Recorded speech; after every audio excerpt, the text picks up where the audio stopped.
देखो इसमें स्क्रीन मेरे को खुद आपको ऐसे दिखानी पड़ेगी। अभी ब्लर होगा, बीच बीच में वो ब्लर करेगा, कोई इशू नहीं है ना। देखो बेसिकली क्या है, जो सेकंड टॉपिक था इसका, ऑनलाइन कंपेनिंग। ऑनलाइन कंपेनिंग वाला क्या बोलता है कि जस्ट लाइक जैसे ये आपका मतलब ईसी ने, इलेक्शन कमीशन ने कुछ टेम्परेरी रेस्ट्रिक्शन लगा दी थी जो कि आपकी फिजिकल रिलीज पे, मतलब जस्ट लाइक यार ऑब्वियसली बात है, जब आप कोरोना में क्या था, डिस्टेंसिंग को मेंटेन करना है। अब आप उस डिस्टेंसिंग को रिलीज में कैसे मेंटेन रख पाओगे, तो उसमें आपको क्या कर दिया गया था, बैन लगा दिया था कुछ दिनों के लिए। तो उसको बोला कि आप वर्चुअली कंपेन करिए, है ना। मतलब जो स्टेट इलेक्शन वगैरह थे उनको बोला कि आप वर्चुअली कंपेन करिए, किसके द्वारा, सोशल मीडिया के थ्रू, है ना।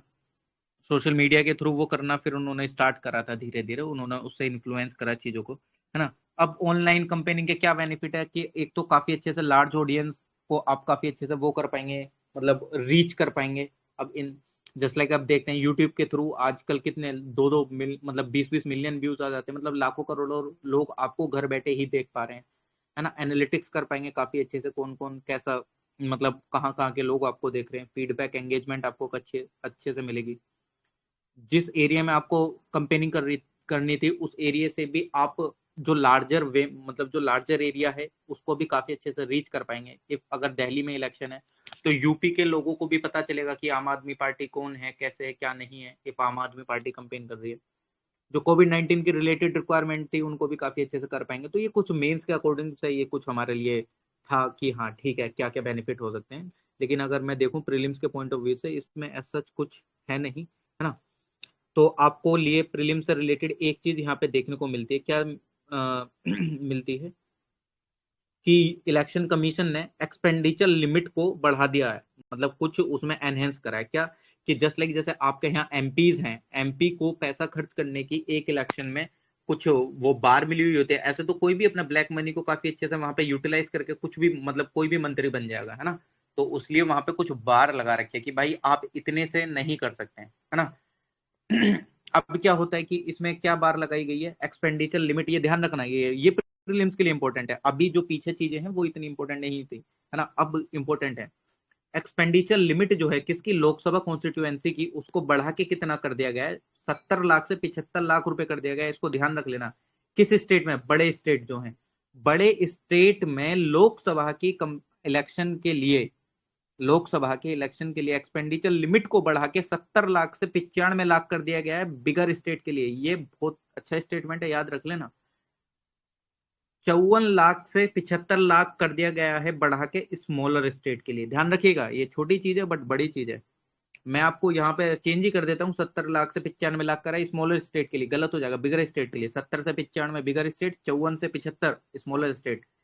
जो आपकी असेंबली कॉन्स्टिट्यूएंसी है, मतलब स्टेट में क्या करा गया है कि आपके 28 लाख रुपए से बढ़ा के 40 लाख रुपए कर दिया गया है बिगर स्टेट के लिए, और आपको 20 लाख से 28 लाख कर दिया गया है स्मॉलर स्टेट के लिए, ध्यान रखिएगा। 20 20 लाख से 28 लाख से 40 लाख स्टेट असेंबली इलेक्शन के लिए बिगर स्टेट में कर दिया गया है, 20 लाख से 28 लाख स्मॉलर स्टेट में कर दिया गया है। इलेक्शन कमीशन ऑफ इंडिया ने पंजाब के असेंबली पोल्स को पोस्टपोन्ड कराया था। अब ये किस एक्ट के through election commission of India इस तरीके की चीजें करता है, क्या नहीं करता है ना। तो अब ये रिक्वेस्ट गई थी वहां पे इन द सेंस कि क्या, कि मतलब कि ये जो इलेक्शन है उसको मतलब पोस्टपोन करा जाए, क्योंकि गुरु रविदास जयंती का सेलिब्रेशन वगैरह होना था वहां पे, और उस टाइम पे कुछ इलेक्शन वगैरह थे, है ना। अब ठीक है, चलो ठीक है, ये पोस्टपोनमेंट हो जाता है, लेकिन उसको पावर कैसे मिलती है। ये जो आपका आरपीए है, रिप्रेजेंटेशन ऑफ पीपल एक्ट 1951, उसका सेक्शन 153, ध्यान रखिएगा। आरपीए का सेक्शन, आरपीए कौन सा वाला, 1951।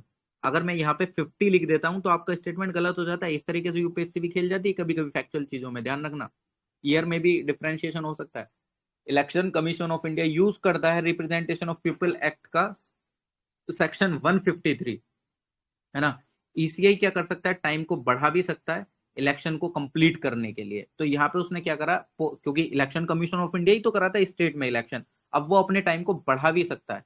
अब जो ये है, ये जो एक्सटेंशन है वो किसी एक मतलब इन द सेंस कि वो नॉर्मल डिसोल्यूशन को ज्यादा हैम्पर ना करें, मतलब इन द सेंस मान लेते हैं कि इलेक्शन कमीशन ऑफ इंडिया को इलेक्शन कराना था जनवरी में, और उस स्टेट के जो डिसोल्यूशन होना था वो नवंबर में होना था, उस वो इतना एक्सटेंड करेगा जिससे कि नॉर्मल डिसोल्यूशन हैम्पर ना हो, मतलब नवंबर से पहले करा देगा, मतलब जस्ट लाइक जनवरी ना करके उसने अगस्त में इलेक्शन करा दिए और नवंबर में वो डिसोल्यूशन हो रही थी क्या, स्टेट असेंबली, है ना, तो उससे पहले उसने इलेक्शन करके वहां के लिए सरकार नॉमिनेट कर ली है ना। अब ऐसा नहीं कि नवंबर में सरकार डिसॉल्व हो रही है उसके बाद इलेक्शन कमीशन ऑफ इंडिया ने इलेक्शन कराया नहीं है, वहां की सरकार चल रही है प्रेसिडेंट रूल के अंडर में, है ना, तो उस चीज को थोड़ा देख के करना पड़ेगा, तो ये ध्यान रखना।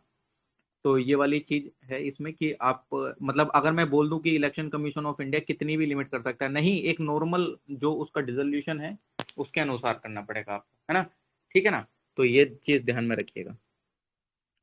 अब जो लेकिन अब आप बोलेंगे कि क्या हम टर्म को बढ़ा सकते हैं, जस्ट लाइक जैसे स्टेट असेंबली, एक काम करते हैं ना, स्टेट असेंबली का जो डिसोल्यूशन टाइम है उसको बढ़ा सकते हैं, लेकिन आप बढ़ा तब सकते हैं जिस टाइम पे वो पार्लियामेंट के द्वारा बढ़ाया जाए, इफ अगर कोई इमरजेंसी लग रही है, यानी कि कॉन्स्टिट्यूएंसी के टर्म को बढ़ाया जा सकता है इफ अगर इमरजेंसी हो, है ना, तो वो पार्लियामेंट के द्वारा डिक्लेयर करा जाएगा, है ना।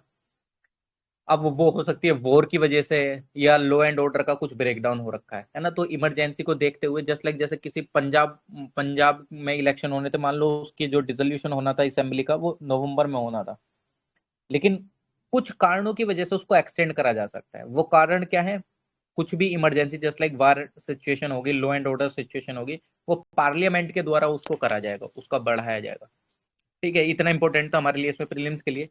इलेक्ट्रॉनिक वोटिंग मशीन ईवीएम जिसको बोलते हैं, है ना, ईवीएम आपने सुना होगा कि जस्ट लाइक जैसे आपका ये आपने इलेक्ट्रॉनिक वोटिंग मशीन जो हम मतलब आप जब अगर वोट भी डालने गए हो तो आप क्या करते हैं, पहले क्या होता था, बैलेट पेपर के थ्रू पेपर पे उस पर मोहर लगाई, वो उसके अंदर बॉक्स के अंदर चला गया, है ना, लेकिन अब क्या है, आप अपना थंब प्रिंट करते हैं उससे वो आपका हो जाता है, क्या नाम है, क्या आपका वोट चला जाता है, जिस भी कैंडिडेट को आपको देना हो उसके आप आगे वो दबा दीजिए थंब और वो वोट चला जाएगा। अब आपको वेरीफाई करने के लिए वीवीपैट लगाया गया था, वीवीपैट क्या है, अब इसमें भी अभी चीजें देखेंगे कि इसके अंदर क्या होता है क्या नहीं, पर अभी जितना जितना उस पर फोकस करते हैं जो कि हमारे लिए थोड़ा थोड़ा इंपॉर्टेंट भी है चीजें, है ना, एक सेकंड रुकिए, इसको डू नॉट डिस्टर्ब कर देते हैं।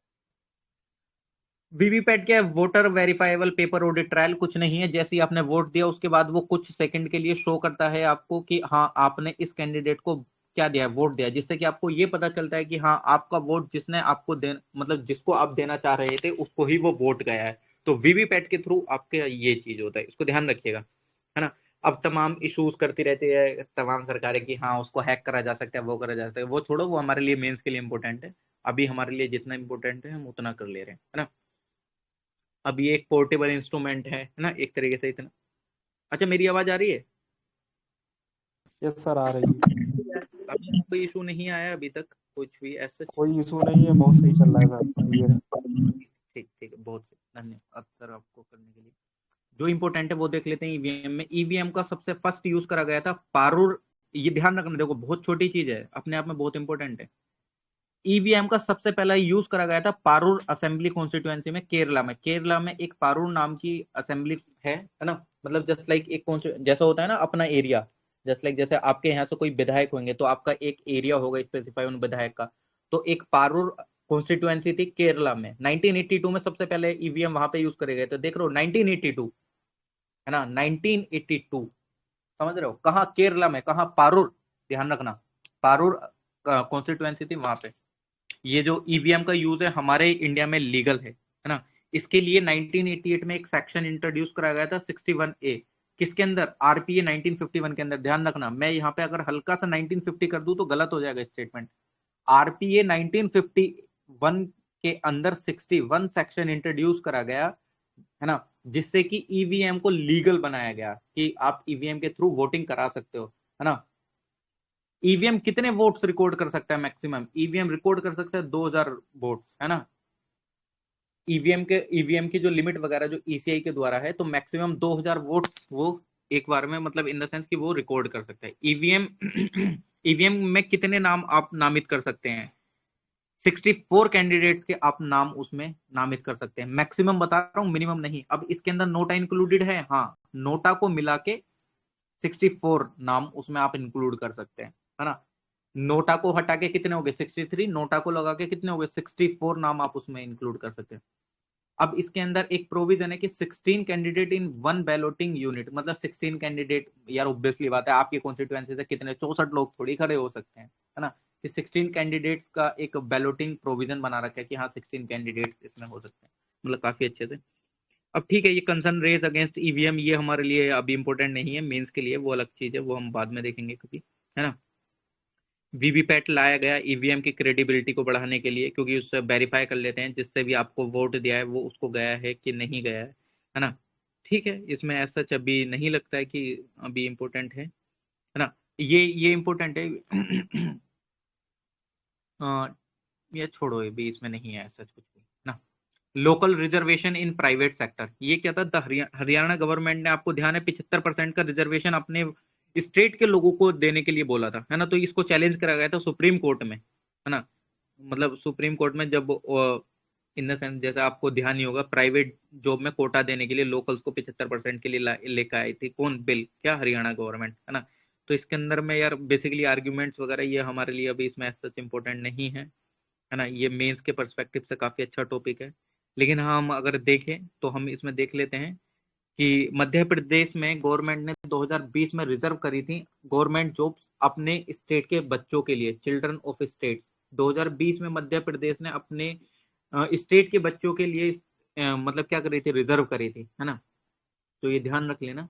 तो इसमें कुछ कॉन्स्टिट्यूशनल प्रोविजन देख लेते हैं कि इफ अगर सन ऑफ द सोइल के लिए कुछ लेकर आया जा सकता है तो उसमें क्या क्या चीजें आती हैं, आने क्या क्या चीजें नहीं आती हैं।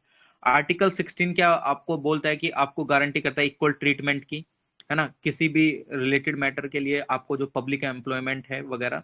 और प्रोहिबिट करता है स्टेट को डिस्क्रिमिनेशन करने से प्लेस ऑफ बर्थ और रेसिडेंस। देखो अभी हम मेंस के अकॉर्डिंग नहीं कर रहे हैं, वरना अभी इसमें फिर वो डिस्कशन करना पड़ेगा कि हाँ यार वो वैलिड है कि नहीं है, होना चाहिए कि नहीं होना चाहिए। अब ये सिंपल आर्टिकल्स ध्यान रखो कि कौन कौन से आर्टिकल इस तरीके से हैम्पर होते हैं और कौन कौन क्या बोलता है, क्योंकि अभी हमको मेंस के अकॉर्डिंग नहीं करना है, सिंपल हमारा प्रीलिम्स निकलना चाहिए अभी इस टाइम पे, है ना। अब आर्टिकल 16(2) का क्लोज भी क्या कहलाता है कि no citizen shall on ground only of religion, race, caste, sex, descent, place of birth, residence और any of them be ineligible और डिस्क्रिमिनेटेड अगेंस्ट इन रेस्पेक्ट और any employment office under the state. मतलब जो office state के अंदर में, उसके अंदर में आप किसी भी, मतलब कोई भी बंदा अगर स्टेट के अंडर में काम कर रहा है किसी स्टेट ऑफिस के अंडर में, तो आप इन बेसिस पर उसको डिस्क्रिमिनेट नहीं कर सकते हैं, है ना। अब इसके अंदर कुछ एक अलग से सप्लीमेंट्री क्लोज भी, ये एक सप्लीमेंट्री क्लोज है आर्टिकल 16(2) एक तरीके से। लेकिन ये आर्टिकल 16 का क्लोज 3 प्रोवाइड करता है कि एक्सेप्शन पार्लियामेंट को कि वो एक प्रिस्क्राइब कर सकती है अगर उसको लगता है रिक्वायरमेंट की एक पर्टिकुलर स्टेट में इस पर्टिकुलर पर्सन के लिए ही नौकरी होनी चाहिए। Just like north east state, north east state में अब मान लो अब वहां पे तमाम इंडस्ट्रीज लग जाती हैं और नॉर्थ इंडिया साउथ इंडिया के लोग वहां पे जाके जॉब कर लेते हैं, तो यार नॉर्थ ईस्ट वाले पर्सन के लिए लाई गई थी, अब उनके लिए वो चीज हो ही नहीं रही है ना। तो बेसिकली अगर पार्लियामेंट करना चाहे तो कुछ इस तरीके से आप कर सकते हैं इफ अगर उनको रिक्वायरमेंट लगती है तो किसी पर्टिकुलर स्टेट में, है ना। इसमें जो बेसिकली जो सारी पावर है इससे रिलेटेड वो पार्लियामेंट के अंडर में है कि हाँ पार्लियामेंट बनाना चाहे बना सकती है, वो स्टेट से अगर पूछना भी ना चाहे तो ऐसा कुछ नहीं है ना। अब क्या होता है बेसिकली इसमें एक क्वेश्चन, इसमें एक क्वेश्चन भी, क्वेश्चन क्या, चलो यार वो मेंस के हिसाब से हो जाएगा, छोड़ो अभी इसमें जुडिशियल स्टैंड वगैरह भी वो मेंस के हिसाब से है, ठीक है, कोई दिक्कत नहीं है। वे अहेड छोड़ दीजिए, अभी इम्पोर्टेंट नहीं है। Hyderabad declaration on e governance adopted, 24th national e governance conference हुई थी यूनानिमसली। हैदराबाद डिक्लेरेशन हुआ था एक तरीके से, है ना। नेशनल ई गवर्नेंस यानी कि ई गवर्नेंस या कि यार आपको वहां पे काफी अच्छे से उन्होंने ऑनलाइन चीजों को काफी अच्छे से अडोप्ट करा, चीजों को करना ई गवर्नेंस यार, मतलब आपकी जो वहाँ की, जस्ट लाइक जैसे आपके डिस्ट्रिक्ट में भी होता है ना कॉमन सर्विस सेंटर वगैरह चीजें होती हैं, आपके डिस्ट्रिक्ट की अब सारी चीजें ऑनलाइन सारी चीजें होने लगी हैं, तो इसमें काफी अच्छे से हैदराबाद डिक्लेरेशन को लाया गया था, है ना। तो इसमें क्या, ये जो कॉन्फ्रेंस थी वो किसके द्वारा करी गई थी, MEIT के द्वारा करी गई थी, department of administrative reform and grievances, Telangana government के साथ मिलके। ई गवर्नेंस मतलब इन द सेंस कि आपको इंफॉर्मेशन टेक्नोलॉजी का यूज करके जितने भी पर्सन है, जितने भी सिटीजन हैं, उनका काफी अच्छे से गवर्नमेंट के साथ एंगेज करना, चीजों को ट्रांसपेरेंसी रखना चीजों में, है ना। अब सारी चीजें ऑनलाइन रहेंगी तो ट्रांसपेरेंसी रहेगी, ऑब्वियसली बात है, रेस्पॉन्सिबिलिटी बढ़ेगी सरकार की भी, है ना, हर एक चीज बढ़ेगी उसमें, है ना। तो इस चीज को ध्यान रखिएगा। अभी इसमें ऐसा कुछ इम्पोर्टेंट नहीं है ना। ये ध्यान रख सकते हैं अगर रखना चाहें तो। ई गवर्नेंस के कुछ इनिशिएटिव जो कि लिए गए हैं, एक भूमि प्रोजेक्ट है कर्नाटका में। उससे क्या होता है, ऑनलाइन डिलीवरी होती है लैंड रिकॉर्ड की। ये भी तो ई गवर्नेंस का पार्ट है। क्यों? क्योंकि उन्होंने सारी चीजें ऑनलाइन कर दी हैं एक तरीके से, है ना। जो लैंड रिकॉर्ड्स वगैरह हैं वो सारे उनके ऑनलाइन हैं। कौन सा प्रोजेक्ट लेकर आए थे? भूमि प्रोजेक्ट। कहाँ? कर्नाटका में। एक ई सेवा करके है आंध्र प्रदेश में, ज्ञान दूत है एमपी के अंदर, सर्विस डिलीवरी इनिशिएटिव है। लोकवानी यूपी के अंदर है, जो कि ग्रीवियंसेस होती हैं लोगों की लैंड से रिलेटेड, है ना, कुछ भी, या इसेंशियल सर्विसेज से रिलेटेड, उससे रिलेटेड लोकवानी पे आप कुछ भी कंप्लेन वगैरह जो भी करना चाहें, है ना। फ्रेंड्स है एक केरला के अंदर, जो कि fast travel instant efficient network है सर्विसेज को डिस्पर्समेंट करने के लिए, है ना। तो ध्यान रखिएगा। District good governance index release करा गया था, जिसके अंदर बेसिकली 20 डिस्ट्रिक्ट, मतलब in partnership with Jammu Kashmir launch DGGI for 20 district of Jammu and Kashmir. Jammu top the list. मतलब बेसिकली जम्मू एंड कश्मीर के डिस्ट्रिक्ट्स को जानने के लिए कि कौन सा डिस्ट्रिक्ट काफी अच्छे से गवर्नेंस को, मतलब इन द सेंस की बहुत अच्छे से गवर्नेंस वाली चीजें चल रही है, तो उसके 20 डिस्ट्रिक्ट में करा गया। तो जम्मू डिस्ट्रिक्ट ने उस लिस्ट में टॉप करा, है ना। तो ये भी एक स्पेसिफिक स्टेट स्पेसिफिक चीज होगी, ध्यान रखना कि बस हाँ जम्मू में ये इस तरीके से हुआ था, उसमें जम्मू ने टॉप करा था, है ना। करप्शन परसेप्शन इंडेक्स किसके द्वारा रिलीज करा जाता है, ये ध्यान रखने वाली बात है। ट्रांसपेरेंसी इंटरनेशनल के द्वारा रिलीज करा जाता है। इंडिया की रैंक इसमें 85 है 180 कंट्रीज में से। ध्यान रखना, कंट्रीज के नंबर भी ध्यान रखने जरूरी है। इंडिया इंडिया का कितना स्कोर रहा? 40 रहा। लास्ट ईयर 86 रैंक थी, एक रैंक हमने पीछे लेकर आए हैं, है ना। मतलब एक रैंक हम परफॉर्म काफी अच्छे से कराया हमने चीजों को। तो 85th रैंक है हमारी 180 कंट्रीज में। स्कोर कितना हमारा? 40। और अगर इसमें देखें तो सबसे ज्यादा आपको मिलेगी स्कैंडिनेवियन कंट्रीज ही टॉप में मिलती है इन सब इंडेक्सेस में। डेनमार्क, न्यूजीलैंड, फिनलैंड, इन्होंने टॉप करा है ना, जॉइंटली। किसको? करप्शन परसेप्शन इंडेक्स को। ध्यान रखना इस चीज को। और इसमें सच कुछ नहीं है। जो जीरो है वो दिखाता है हाईली करप्ट, 100 दिखाता है वेरी क्लीन, है ना। तो हमारा स्कोर चल रहा है 40। तो हम यानी कि समवेयर अराउंड बीच में है, मिडिल में है अभी। ना कि हम पूरे हाईली करप्ट हैं, ना कि हम पूरे तरीके से साफ हैं, बट 50% से नीचे हैं थोड़ा सा, है ना। तो अभी हम क्लीन नहीं है पूरी तरीके से, बट हाँ ठीक है, कोई दिक्कत नहीं है, धीरे धीरे होती रहेंगी चीजें। ओपन डाटा वीक किसके द्वारा करा गया था? Ministry of housing and urban affairs के द्वारा, MOHUA के द्वारा, एनकरेज करने के लिए, जिससे कि अडोप्ट कर पाए open data and promote innovation across Indian urban ecosystem. Open data is a data that can be freely use, reuse and distributed by anyone. अरे मतलब कुछ नहीं, जो मतलब जस्ट लाइक जैसे आपका ये क्या होता है कि वाईफाई वगैरह ये सारी चीजें काफी अच्छे से होती है ना, कि उन सबको काफी अच्छे से आप यूज कर सकते हैं। ऐसा इतना इंपॉर्टेंट नहीं है। बस रेड फी ये क्या है? Revise rural area development plan formulation and implementation guideline release करी गई। किसके द्वारा? मिनिस्टर ऑफ पंचायत के द्वारा, है ना। ये किस चीज से रिलेटेड गाइडलाइंस हैं? जिससे कि काफी अच्छे से होलिस्टिकली इंटीग्रेटेडली डेवलपमेंट हो पाए किसका? विलेज का। उससे रिलेटेड कि हाँ आपको ये चीजें करनी है, अर्बनाइजेशन एरिया आपको बढ़ाना है, सेंसस करना है, टाइम टू टाइम इंप्रूवमेंट करना है क्वालिटी ऑफ लाइफ में, है ना। मतलब बेसिकली उन्होंने उस चीजों को गाइडलाइन वगैरह दी कि हाँ ठीक है। किसने? मिनिस्ट्री ऑफ पंचायती राज में, क्योंकि ये विलेज के लिए है। जब यहाँ पे रूरल आ गया तो ऑब्वियसली बात है मिनिस्ट्री ऑफ पंचायत का आना जाहिर सी बात है ना। तो इन द सेंस की डेवलपमेंट, इसके फुल फॉर्म में क्या रहा है? डेवलपमेंट प्लान, है ना। जिससे कि काफी अच्छे से चीजों को अडॉप्ट कराया जा सके लोगों को, है ना। तो इसको ध्यान रखना। ऐसा इसमें इतना कुछ नहीं है important. State oppose rule change on central posting. अरे यार ये आपको पता ही होगा, जो स्टेट का मतलब IAS कैडर रिलेटेड जो अभी चला था, ये मेंस के पर्सपेक्टिव से ज्यादा अच्छा है। लेकिन अभी इसको नहीं देखते हैं कि स्टेट वगैरह ने क्यों अपोज करा। ये सब मेंस के पर्सपेक्टिव से ठीक है। Cabinet approves extension of tenure of the national commission for सफाई कर्मचारी फॉर 3 ईयर। मतलब जो लोग, मतलब जो वहाँ पे चेयरमैन वगैरह थे, नेशनल कमीशन जो सफाई कर्मचारी के लिए है, उसको 3 साल के लिए और बढ़ा दिया गया है ना। और नेशनल ये जान लेते हैं, नेशनल कमीशन फॉर सफाई कर्मचारी 1993 में स्टेब्लिश हुआ था, है ना। 1993 में इसके लिए एक एक्ट आया था बेसिकली। और इसकी वैलिडिटी को पहले एक्सटेंड करा गया था 2004 तक, फिर उसके बाद 2004 के बाद इसका टेन्योर बढ़ाया गया। ऑब्वियसली नॉन स्टैट्यूटरी बॉडी होगी ये, टाइम टू टाइम इसके रिजोल्यूशन के बाद इसको एक्सटेंड करा जाता है ना। जिससे कि काफी, ये है किसके लिए? जो सफाई कर्मचारी वाले, मतलब जो इस डिपार्टमेंट में होते हैं उनसे रिलेटेड उनकी कुछ ग्रीवियंसेस वगैरह हैं, उनको लग रहा है कि उनके साथ मोलेस्टेशन वगैरह हो रहा है, ये सब। और ये किस चीज को भी चेक करता है? ये जो आपका एक्ट बना हुआ है ना, कौन सा वाला, prohibition of employment as manual scavenging and their rehabilitation act, इसकी इम्प्लीमेंटेशन को भी चेक करता है कि मैनुअल स्केवेंजिंग को प्रोहिबिशन के लिए एक्ट लाया गया था ना 2003 में। आपने देखा होगा कि ये जो इसमें एमसीडी वगैरह में लोग होते हैं वो गटर वगैरह में ऐसे ही उतर जाते हैं तो काफी डेथ भी देखने को मिलती है, तो उससे रिलेटेड प्रोहिबिशन से रिलेटेड ये एक्ट लाया गया था। तो उसकी इम्प्लीमेंटेशन काफी अच्छे से हो रही है कि नहीं हो रही है, वो कौन चेक करता है? ये कौन? नेशनल कमीशन फॉर सफाई कर्मचारी। तो ओवरऑल पॉलिटी एंड गवर्नेंस में इतना ही था हमारे जानने के लिए। नेक्स्ट होता है इंटरनेशनल रिलेशन। लेकिन आप बोर तो नहीं हो रहे हैं या क्या? एग्जॉस्टिव चीजें तो नहीं लग रही हैं? बता दीजिएगा।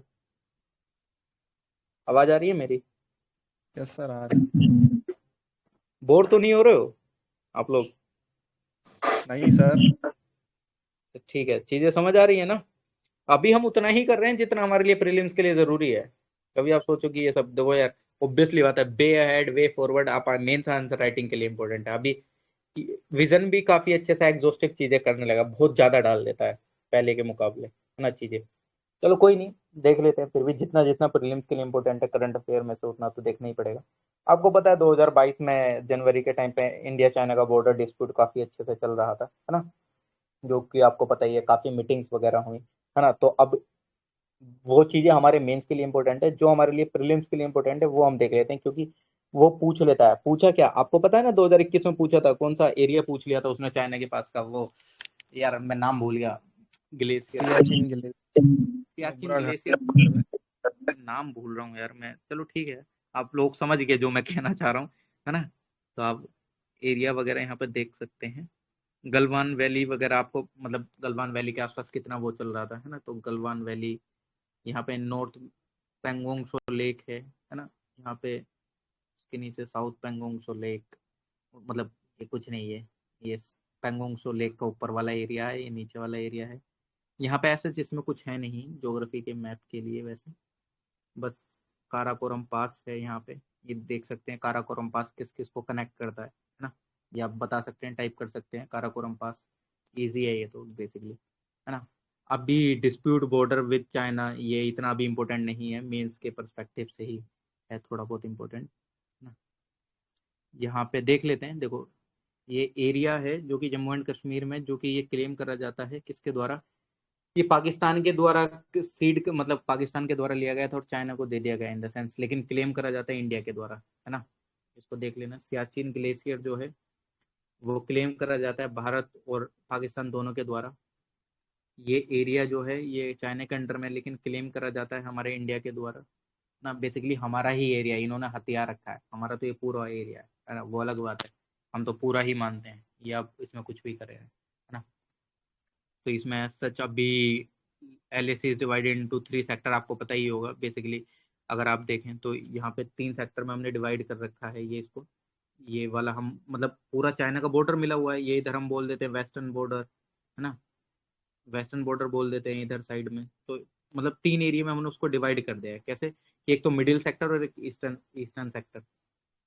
सॉरी यार, ये तो ईस्ट है, मैंने वेस्ट बोल दिया, सॉरी। ये ईस्टर्न सेक्टर है, ये मिडिल सेक्टर है एरिया। कौन कौन से मिडिल सेक्टर मारा? नेपाल वगैरह, जैसे नेपाल कंट्री ये है, यहाँ से जो यहाँ पे सिक्किम है, वेस्ट बंगाल वगैरह उससे कनेक्ट होता रहता है ना सिक्किम से, न्यू जलपाईगुड़ी के आसपास। ये पूरा आपका वेस्टर्न सेक्टर है जो कि चाइना से कनेक्टेड है। हमने 3 सेक्टर में उसको डिवाइड कर रखा है। ये आप लोगों को पता होगा, छोटी मोटी चीजें हैं। बाकी ये इसमें मेंस के हिसाब से इंपॉर्टेंट चीजें हैं, छोड़िएगा इसको, अभी इतना नहीं करते हैं, है ना? अभी वे फॉरवर्ड वगैरह। सर इसका पीडीएफ भेज दीजिए ना।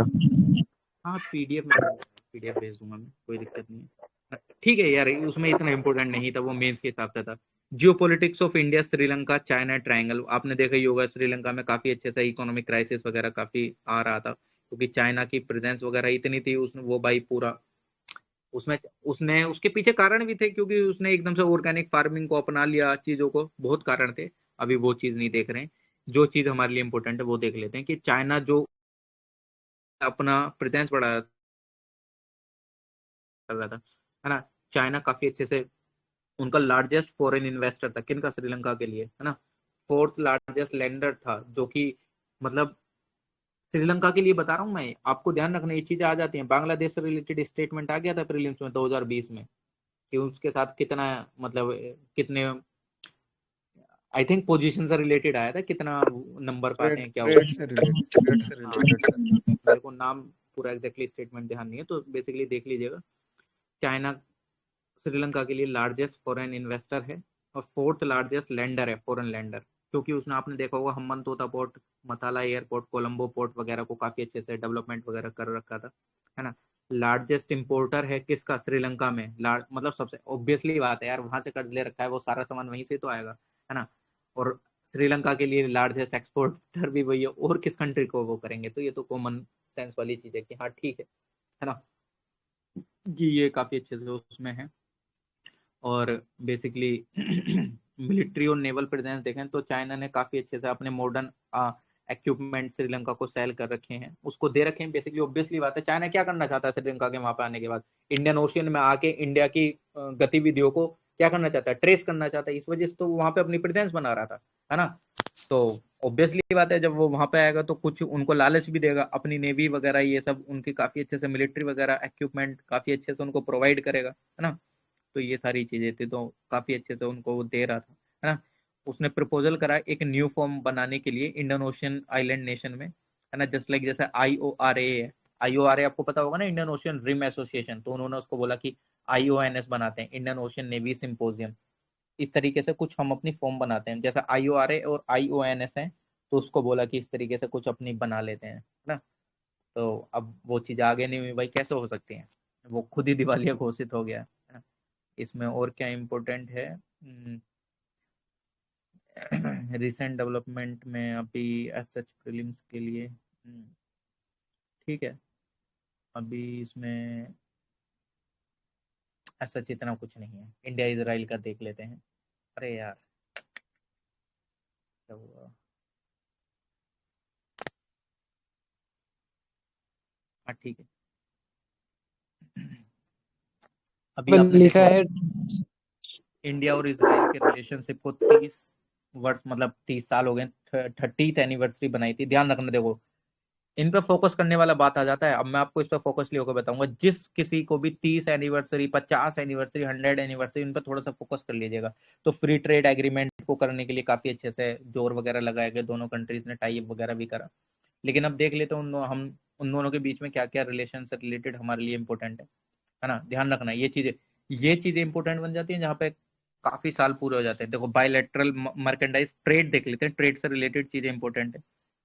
US डॉलर $5.6, यानी कि हम अगर डिफेंस को भी निकाल दें तो 5.6 बिलियन US डॉलर 2018-19 में, है ना, हमारा बढ़ा। किसके साथ, इंडिया, मतलब इन इन द सेंस कि जो अगर हम बैलेंस ऑफ ट्रेड की बात करें तो इंडिया के फेवर में देखने को चीजें मिली। यानी कि 1992 से, जहां जब से हमारे रिलेशन स्टार्ट हुए इसराइल के बाद, तो वहां से 30 गुना बायलैटरल मर्केंडाइज ट्रेड बढ़ा। कितना हुआ भाई, 5.6 बिलियन। कितना, 2018 और 19 के अंदर। ध्यान रखना, ये चीज ध्यान रखना, 30 सालों का सबसे बड़ा ट्रेड वगैरह आपको देखने को मिलेगा। India India is Israel third largest partner in Asia, यानी कि भारत एशिया में इजराइल का थर्ड लार्जेस्ट ट्रेड पार्टनर है। ध्यान रखना इस चीज को भी। और सेवेंथ लार्जेस्ट ग्लोबली, मतलब एशिया में इंडिया इजराइल का थर्ड लार्जेस्ट ट्रेडिंग पार्टनर है और सेवेंथ ग्लोबली, है ना। ये काफी अच्छे से ट्रेड करते हैं डायमंड्स वगैरह में, जो कि मतलब 40% बायलैटरल ट्रेड इनका इसी में डायमंड्स वगैरह में काफी अच्छे से होता है। और भी चीजें जैसे लाइक आपको पता होगा कि agriculture, IT, telecom, homeland security वगैरह, फार्मास्यूटिकल्स वगैरह। बताओ कौन सी यहाँ की कौन सी एजेंसी फेमस है, आप टाइप कर दीजिएगा, मैं देख लूंगा, है ना। इंडिया ने काफी टेक्नोलॉजीज वहां से ले रखी, मतलब काफी हेल्प मिली है उसको टेक्नोलॉजी से। इंडिया की जो एक्सपर्टीज, मतलब इसराइल की जो एक्सपर्टीज है टेक्नोलॉजीज वगैरह में, जस्ट लाइक जैसे हॉर्टिकल्चर में ये जो आप देखते हैं स्प्रिंकलर मेथड वगैरह, ड्रिप इरिगेशन वगैरह, काफी अच्छे से ये जो कल्टीवेशन से रिलेटेड एग्रीकल्चर में काफी अच्छे से हमने जो चीजें अपनाई है, वो इसराइल की टेक्नोलॉजीज को अडोप्ट करने के बाद ही तो अपनाई है। कल्टीवेशन में काफी अच्छे से, कैनोपी मैनेजमेंट में, नर्सरी मैनेजमेंट में, माइक्रो इरिगेशन, जस्ट लाइक जैसे आपका ड्रिप इरिगेशन वगैरह होता है, तो काफी अच्छे से हमने वहां से टेक्नोलॉजी को अडोप्ट करा है ना। और इंडिया ने इंपोर्ट करा है काफी डिफेंस टेक्नोलॉजीज को इसराइल से, है ना। ध्यान रखना, जैसे कि बराक मिसाइल जो है उसमें इजरायली टेक्नोलॉजी का यूज करके तो बनाया गया है ना। तो आप इसको ध्यान रखना। और हमारी होमलैंड सिक्योरिटी वगैरह में भी कैसे सिक्योरिटी को बूस्ट अप करा जाए, उसमें भी हमारी काफी अच्छे से एंगेजमेंट है इसराइल के साथ, है ना। India is known India is known in Israel as an ancient nation with strong cultural tradition and is an attractive alternative tourist destination। मतलब इसराइल को ऐसा लगता है कि जो भारत है वो जाना जाता है, मतलब भारत इसराइल के अंदर, कि ये काफी अच्छे से मतलब एंशियंट नेशन है जिसके काफी अच्छे से स्ट्रॉन्ग कल्चर है ये सब, जिसकी वजह से टूरिस्ट डेस्टिनेशन भी वो मानते हैं, इंडिया को बहुत अच्छे से आते हैं, यहाँ पे विजिट वगैरह भी करते हैं। जॉइंट एकेडमिक रिसर्च भी चलती रहती है ना, साइंस वगैरह से रिलेटेड। आपको पता ही होगा यार, डिफेंस वगैरह हम काफी अच्छे से वहीं से देखना पसंद करते हैं ना, तो ध्यान रखिएगा, है ना। अगर कम्युनिटी की बात करूं, इंडियन कम्युनिटी की अप्रोक्सीमेटली 85,000 जूस जो हैं इंडियन ओरिजिन के, वो इसराइल में रहते हैं। ध्यान रखना 85,000, ये इतना फैक्चुअल डाटा भी नहीं याद रखना, बट हाँ ध्यान रखना, है ना। लेकिन जो मेजोरिटी, ये ध्यान रख सकते हो, जो मेजोरिटी ऑफ जूस निकल के आते हैं वो कहाँ से निकल के आते हैं, महाराष्ट्र से ना, ये ध्यान रख सकते हो आप। तो बाकी एरिया ऑफ कंसर्न वगैरह ये हमारा मेंस का पार्ट है बेसिकली, बे हेड ये भी मेंस का पार्ट है बेसिकली, है ना। तो इसको भी छोड़ देते हैं, इतना जितना जरूरी था उतना हमने करा, है ना। देखो एग्जॉस्ट तो नहीं हो रहे हो अभी भी? अच्छा ठीक है, चलो कर लेते हैं।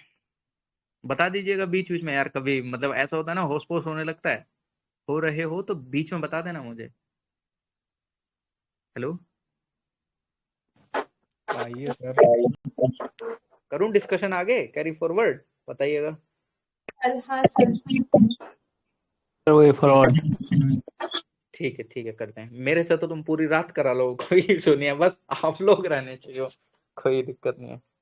वर्ल्ड कर हेल्थ लीजिए सर। ऑर्गेनाइजेशन, हाँ, वर्ल्ड हेल्थ ऑर्गेनाइजेशन के बारे में देख लेते हैं। आपको पता है यूएसए ने उसको फाइनेंस प्रोवाइड कराने से मना कर दिया था, उसको मतलब काफी अच्छे से फाइनेंस नहीं कर रहा था। आपको पता है यार, यूएसए की फाइनेंसिंग काफी अच्छे से, जो वर्ल्ड लेवल पे चीजें हैं, मतलब जो वर्ल्ड लेवल पे ऑर्गेनाइजेशन है उनमें काफी अच्छे से उसका फंडिंग वगैरह जाता है, तो ऑब्वियसली इन्फ्लुएंस उसका काफी अच्छे से होता है।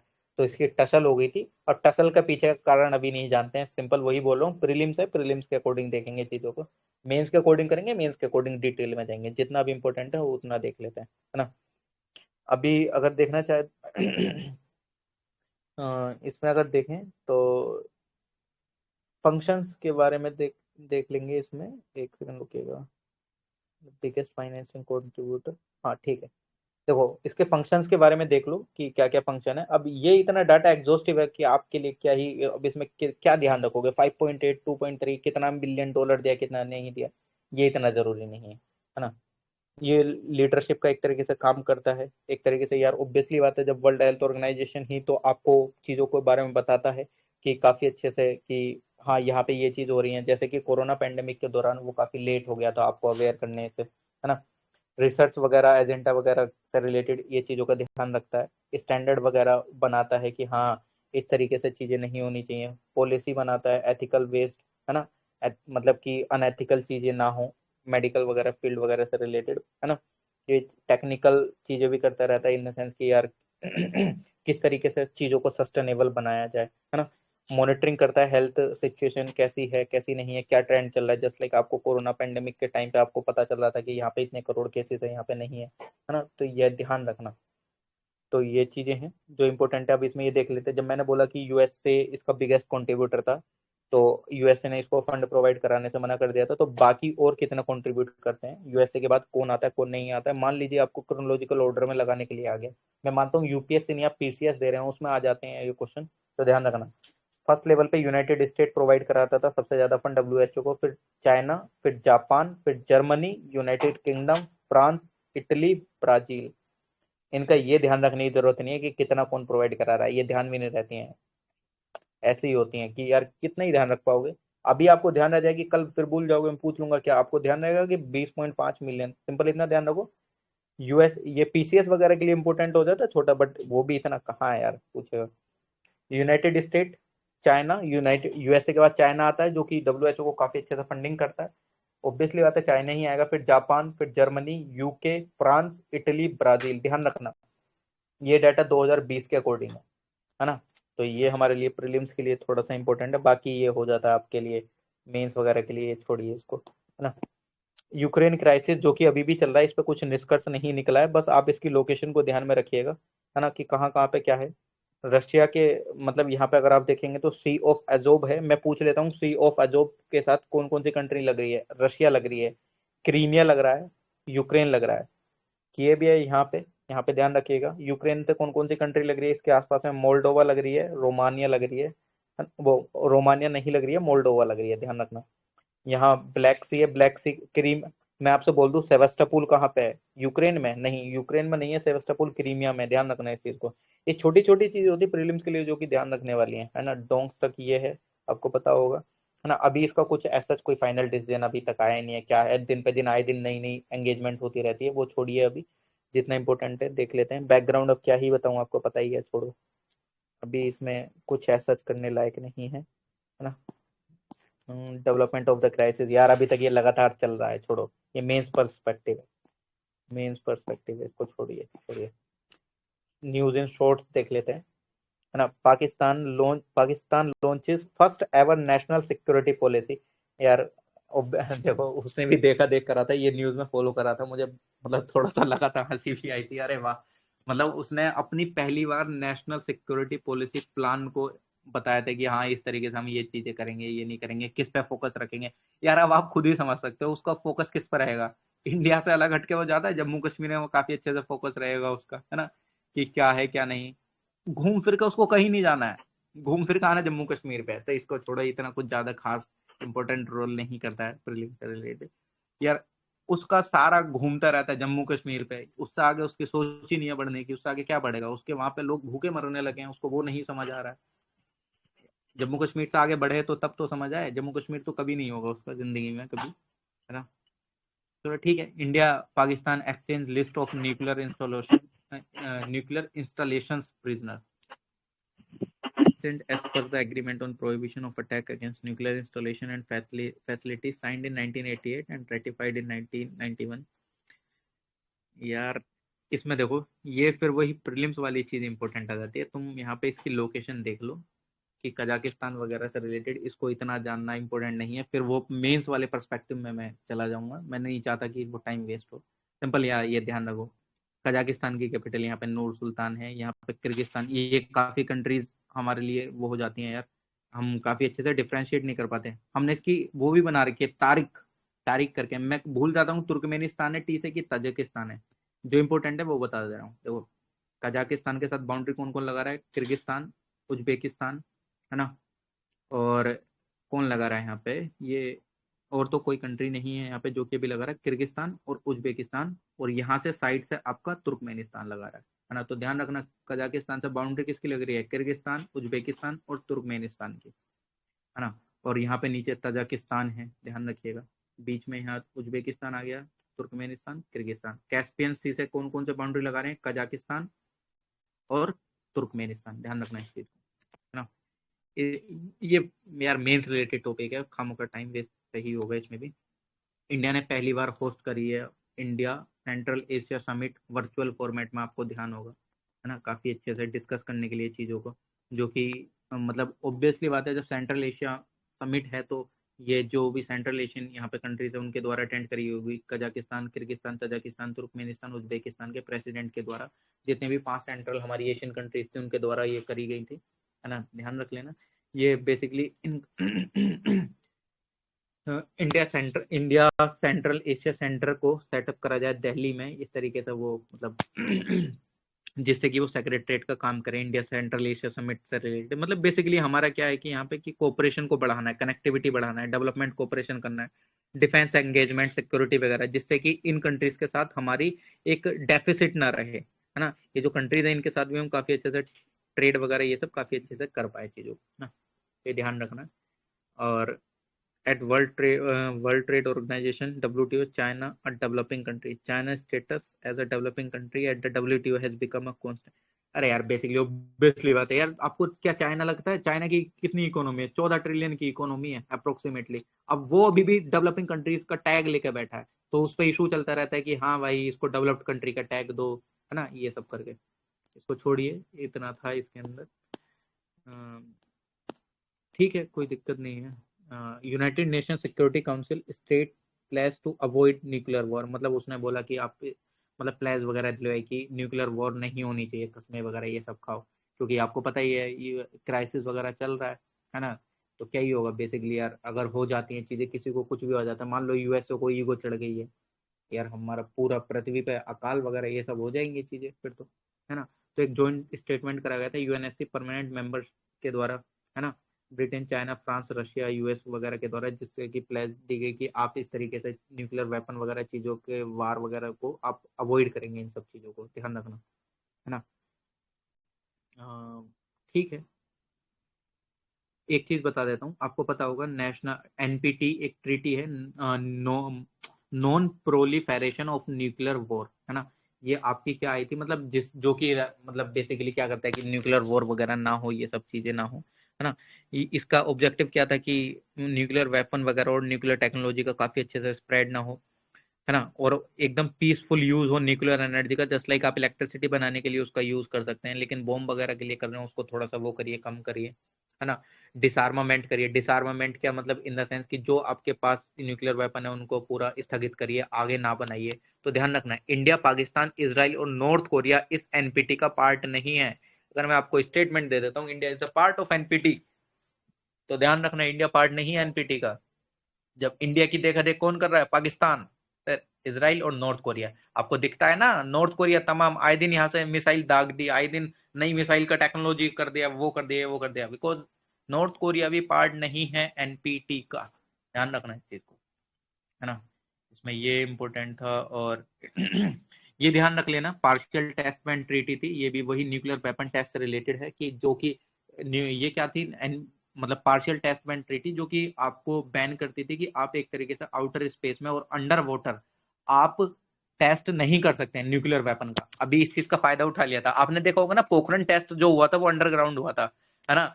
वो अंडरग्राउंड क्यों कर पाए, क्योंकि पीटीवीटी में क्या लिखा हुआ है कि आप अंडर वाटर और आउटर स्पेस में नहीं कर सकते हैं, उसमें अंडरग्राउंड तो नहीं लिखा हुआ है, तो हमने उसका काफी बेनिफिट उठा लिया था।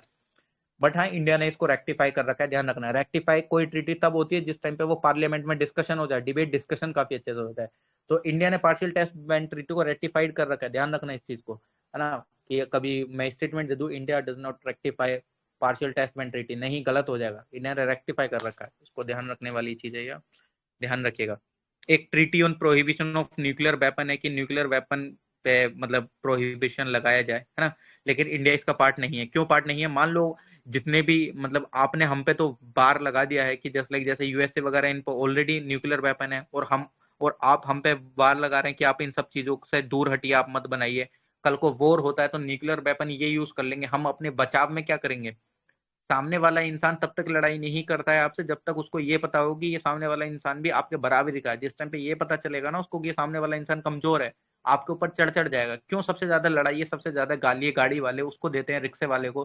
क्यों सबसे ज्यादा साइकिल पे चलने वाले बाइक वाले को गालियां देते हैं। अगर उसको कोई बराबर में आकर दूसरा गाड़ी वाला रोक दे, उसकी औकात नहीं होती कि वो उसको कुछ बोल दे, क्योंकि जब तक बराबरी की चीजें नहीं होती। तो इंडिया ने वही बोला कि तुम्हारे पास तो ऑलरेडी है चीजें, है ना, वो चलो एक मेंस वाला पार्ट हो जाएगा। तो ध्यान रखना इंडिया पार्ट नहीं है किसका, ट्रीटी जो है प्रोहिबिशन ऑफ न्यूक्लियर वेपन से रिलेटेड, इसको भी ध्यान रख सकते हैं, है ना। अभी आप लोग बने हुए हैं, आवाज आ रही है मेरी? आ रही है सर। नींद आने लगी? नहीं आ रही है नहीं। क्या करना है करें आगे भी? देखो मुझे कोई इशू नहीं है, मैं भी बोल दे रहा हूँ, मुझे कुछ भी इशू नहीं होता है। सर पढ़ना बताइए, है। क्या पढ़ना है? क्या बात हाँ है, क्या मेरे को ना डराइए आप लोग ऐसे यार, इतना डेडिकेशन देख के मेरे को शर्म आने लगेगी।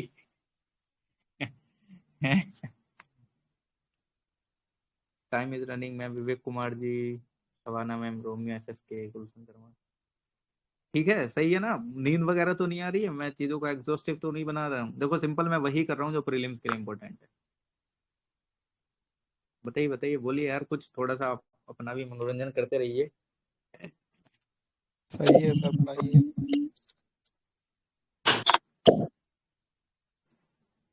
चलिए ठीक है, आगे कर लेते हैं, कोई इशू नहीं है। जब आप इतना इंटरेस्ट ले रहे हैं तो मैं क्यों पीछे हटूंगा ना। Counter terrorism committee executive directorate मतलब बेसिकली इंडिया चेयर करेगा यूएनएससी की काउंटर टेररिज्म कमेटी को। बेसिकली आपको पता है G20 की भी प्रेसिडेंसी करी है इंडिया ने, काउंटर टेररिज्म कमेटी की भी प्रेसिडेंसी करी है। है ना, जो कि दिसंबर 2025 तक इंडिया के हक में ही रहेगी, ध्यान रखना यार। ये फिर मेंस रिलेटेड चीजें हो जाती हैं, 1373 वगैरह, 9/11 टेरर अटैक आया था, छोड़ो, एग्जॉस्टिव चीजें हैं, बस इतना ध्यान रखना। काउंटर टेररिज्म की जो प्रेसिडेंसी है इन द सेंस, वो 2022 में इंडिया को मिल गई, जो कि 2025 तक रहेगी। सिंपल, छोड़ो, इसमें इतना कुछ है नहीं। CSTO collective security treaty organisation, है ना, जो कि कजाकिस्तान में आपको पता होगा काफी मतलब चीजें चल रही थी, मतलब काफी मतलब वॉर लाइक सिचुएशन, थोड़ा बहुत इंटरनली बता रहा हूँ, तो काफी ट्रूप्स वगैरह आए, है ना। कलेक्टिव सिक्योरिटी ट्रीटी ऑर्गेनाइजेशन, जो कि एक तरीके से आप ऐसे समझो कि ये जो CSTO है, CSTO is a Russia led military alliance that promote the collective defence of any member that comes under external aggression. कुछ नहीं है, नाटो की तरह है। नाटो में क्या होता है कि अगर आपके ऊपर कोई भी आंच आती है तो सबसे पहले हम खड़े होंगे, लेकिन वो आपने देख लिया होगा, यूक्रेन के ऊपर आते ही पीछे से यूएसए उसको पिन अप कर रहा है, सामने आके खड़ा हुआ कभी नहीं ना। तो ये सेम वही जो सेंट्रल एशियन वगैरह कंट्रीज हैं उससे रिलेटेड है ये, है ना। ना आपको इसमें कंट्रीज भी देखने को मिल जाएंगी, कौन कौन सी, Kazakhstan, Russia, Tajikistan, Belarus, Armenia, सब आसपास की कंट्री हैं रशिया के जितना भी, कि हाँ अगर आप पे कोई भी आंच आती है तो मैं आपके सामने आके खड़ा हो जाऊंगा, है ना। सिंपल वही नाटो के कंसेप्ट पे बेस्ड है ये। Taliban Afghan civil society member begin Oslo talks, कुछ नहीं है यार, ये भी सिंपल, वो आए दिन कुछ ना कुछ टॉक्स वगैरह करता रहता है, छोड़ो। Sherpa first BRICS sherpa meeting 2022, मतलब जो ब्रिक्स की जो मीटिंग हुई थी, शेरपा इन द सेंस कौन से, जो मिनिस्टर होते हैं, जस्ट लाइक जैसे ये आपके मतलब जो रिप्रेजेंटेटिव लीडर है, जस्ट लाइक, हाँ कुछ बोल रहे हैं, डिफेंस मिनिस्टर, फॉरेन मिनिस्टर, मैं समझा नहीं क्या बोल रहे हैं। डिफेंस मिनिस्टर और फॉरेन मिनिस्टर। हाँ हाँ हाँ हाँ, वो सारे मतलब जो लीडर्स से वो एक साथ मिलते हैं, कोऑर्डिनेट करते हैं आपका, मतलब इन द सेंस की जो भी मतलब ब्रिक्स में उनका एक मीटिंग हुआ था बेसिकली, और कुछ नहीं है। हेनली पासपोर्ट इंडेक्स है, पासपोर्ट के बारे में बताता है कि इन मतलब क्या, मतलब सबसे ज्यादा आपको अगर पता होगा तो सबसे ज्यादा स्ट्रॉन्ग पासपोर्ट किसका, जापान का, है ना। इंडिया की रैंक कितनी है, 83। अब आप समझ रहे हैं, 90th रैंक है, 90th रैंक थी इंडिया की लास्ट ईयर में, लेकिन अब जाके चलो 83 हुई है ना। 2021 में थी 90, है ना। और इंडिया का जो रिलीज कर, मतलब इंडिया बोल रहा हूँ, हेनरी पासपोर्ट इंडेक्स ये बेसिकली वही है कि मतलब इन द सेंस सबसे ज्यादा जो पावरफुल आपको वो पासपोर्ट देखने को मिलता है वो जापान का। अगर जापान का आपको वीजा मिल जाता है तो अदर कंट्रीज भी वीजा मतलब देने में हिचकिचात, मतलब उनको हेजिटेशन नहीं होता देने में, इन द सेंस, क्योंकि जापान का बहुत काफी अच्छे से भाई पावरफुल पासपोर्ट है, ध्यान आई रखना। और थिंक हमारे जापान के पासपोर्ट से 190 कंट्रीज तक घूम सकते हैं, मैंने एग्जैक्टली पढ़ा था। मेरे को कंट्री ध्यान नहीं आ रही थी, आपने सही बोला, 190 कंट्रीज आपको घूम सकते आज हैं। ही पढ़ा था मैंने ये, हाँ। नहीं नहीं, सही बोल रहे हैं, 190 कंट्रीज घूम सकते हैं, बहुत सही। आप लोगों को पहले से सारी चीजें पता है यार, क्या करा जाए। इकोनॉमी, इकोनॉमी पे आ जाते हैं, देखो यार, थोड़ा सा बस एक सेकंड में पानी पी लेता हूँ ना। एंड थैंक यू यार, आप इतना वो दिखा रहे हैं एफर्ट, एक सेकंड।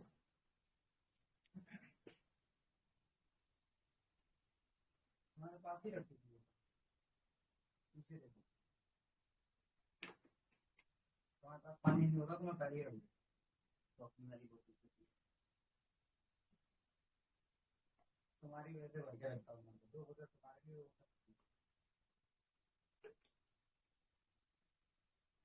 बोलते बोलते मुझे सूखे गई, वैसे भी हफ्ते तो मैं घर में पानी।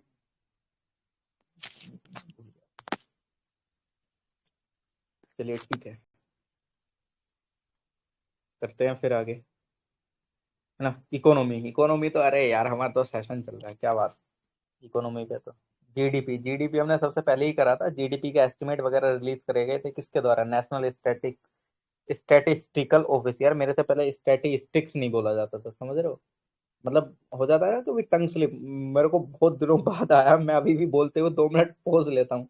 नेशनल स्टैटिस्टिकल ऑफिस, है ना।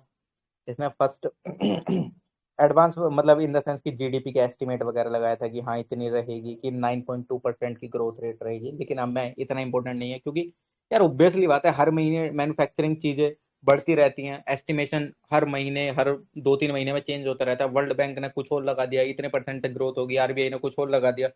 अब जो चीज इतनी फ्लेक्सिबल है उस पर यूपीएससी प्रीलिम्स क्या क्वेश्चन बनाएगा, रिलाय कर सकते हो? मान लो उसने कोई ऑप्शन दे दिया 9.3 का, है ना, अब यू वो 2 महीने बाद अपनी चेंज कर देता है कि हाँ जीडीपी की इतनी ग्रोथ रहेगी, तो वो रिलायबिलिटी चीज थोड़ी है। तो हमारे लिए जो इंपॉर्टेंट चीजें हैं वो हम देख लेते हैं। अब देखो रियल जीडीपी और हमने नॉमिनल जीडीपी ये सब पढ़ रखा है। अब मैं इसको यहाँ पे डिस्कस नहीं करूंगा इतने अच्छे से जितना हम इकोनॉमी के सेशन में डिस्कस कर चुके हैं।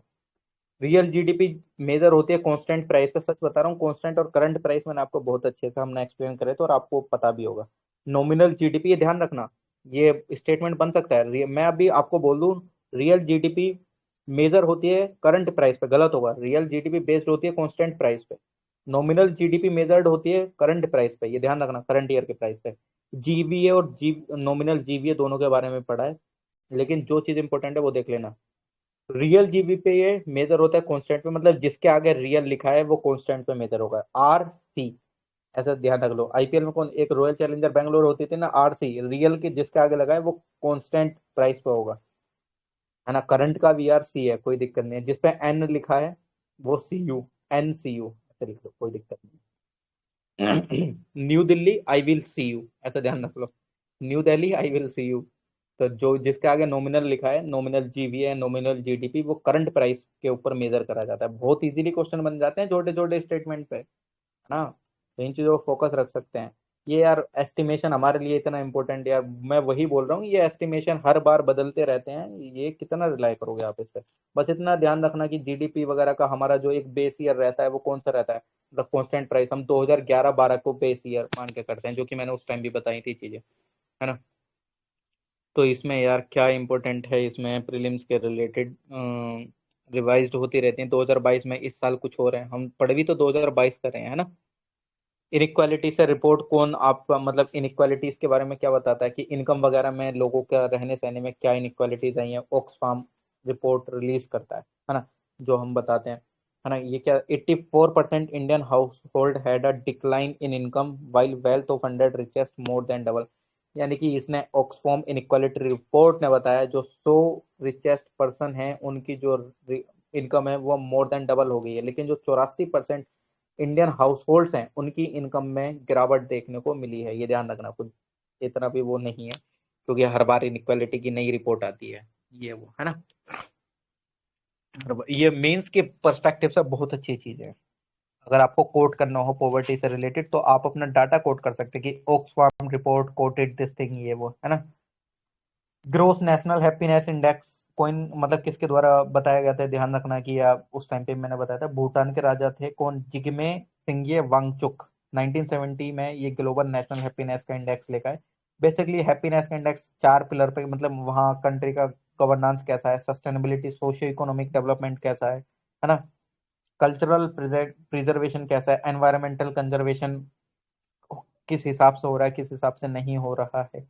ह्यूमन डेवलपमेंट इंडेक्स मैंने बताया था 1990 में हम, मतलब किसके द्वारा वो करा गया था ये, डेवलप महबूब उल हक, जो कि कहाँ को बिलोंग करते हैं, पाकिस्तान से बिलोंग करते हैं। ये हम पहले ऑलरेडी इकोनॉमिक्स के टाइम पे भी डिस्कस कर चुके हैं, बट कोई नहीं।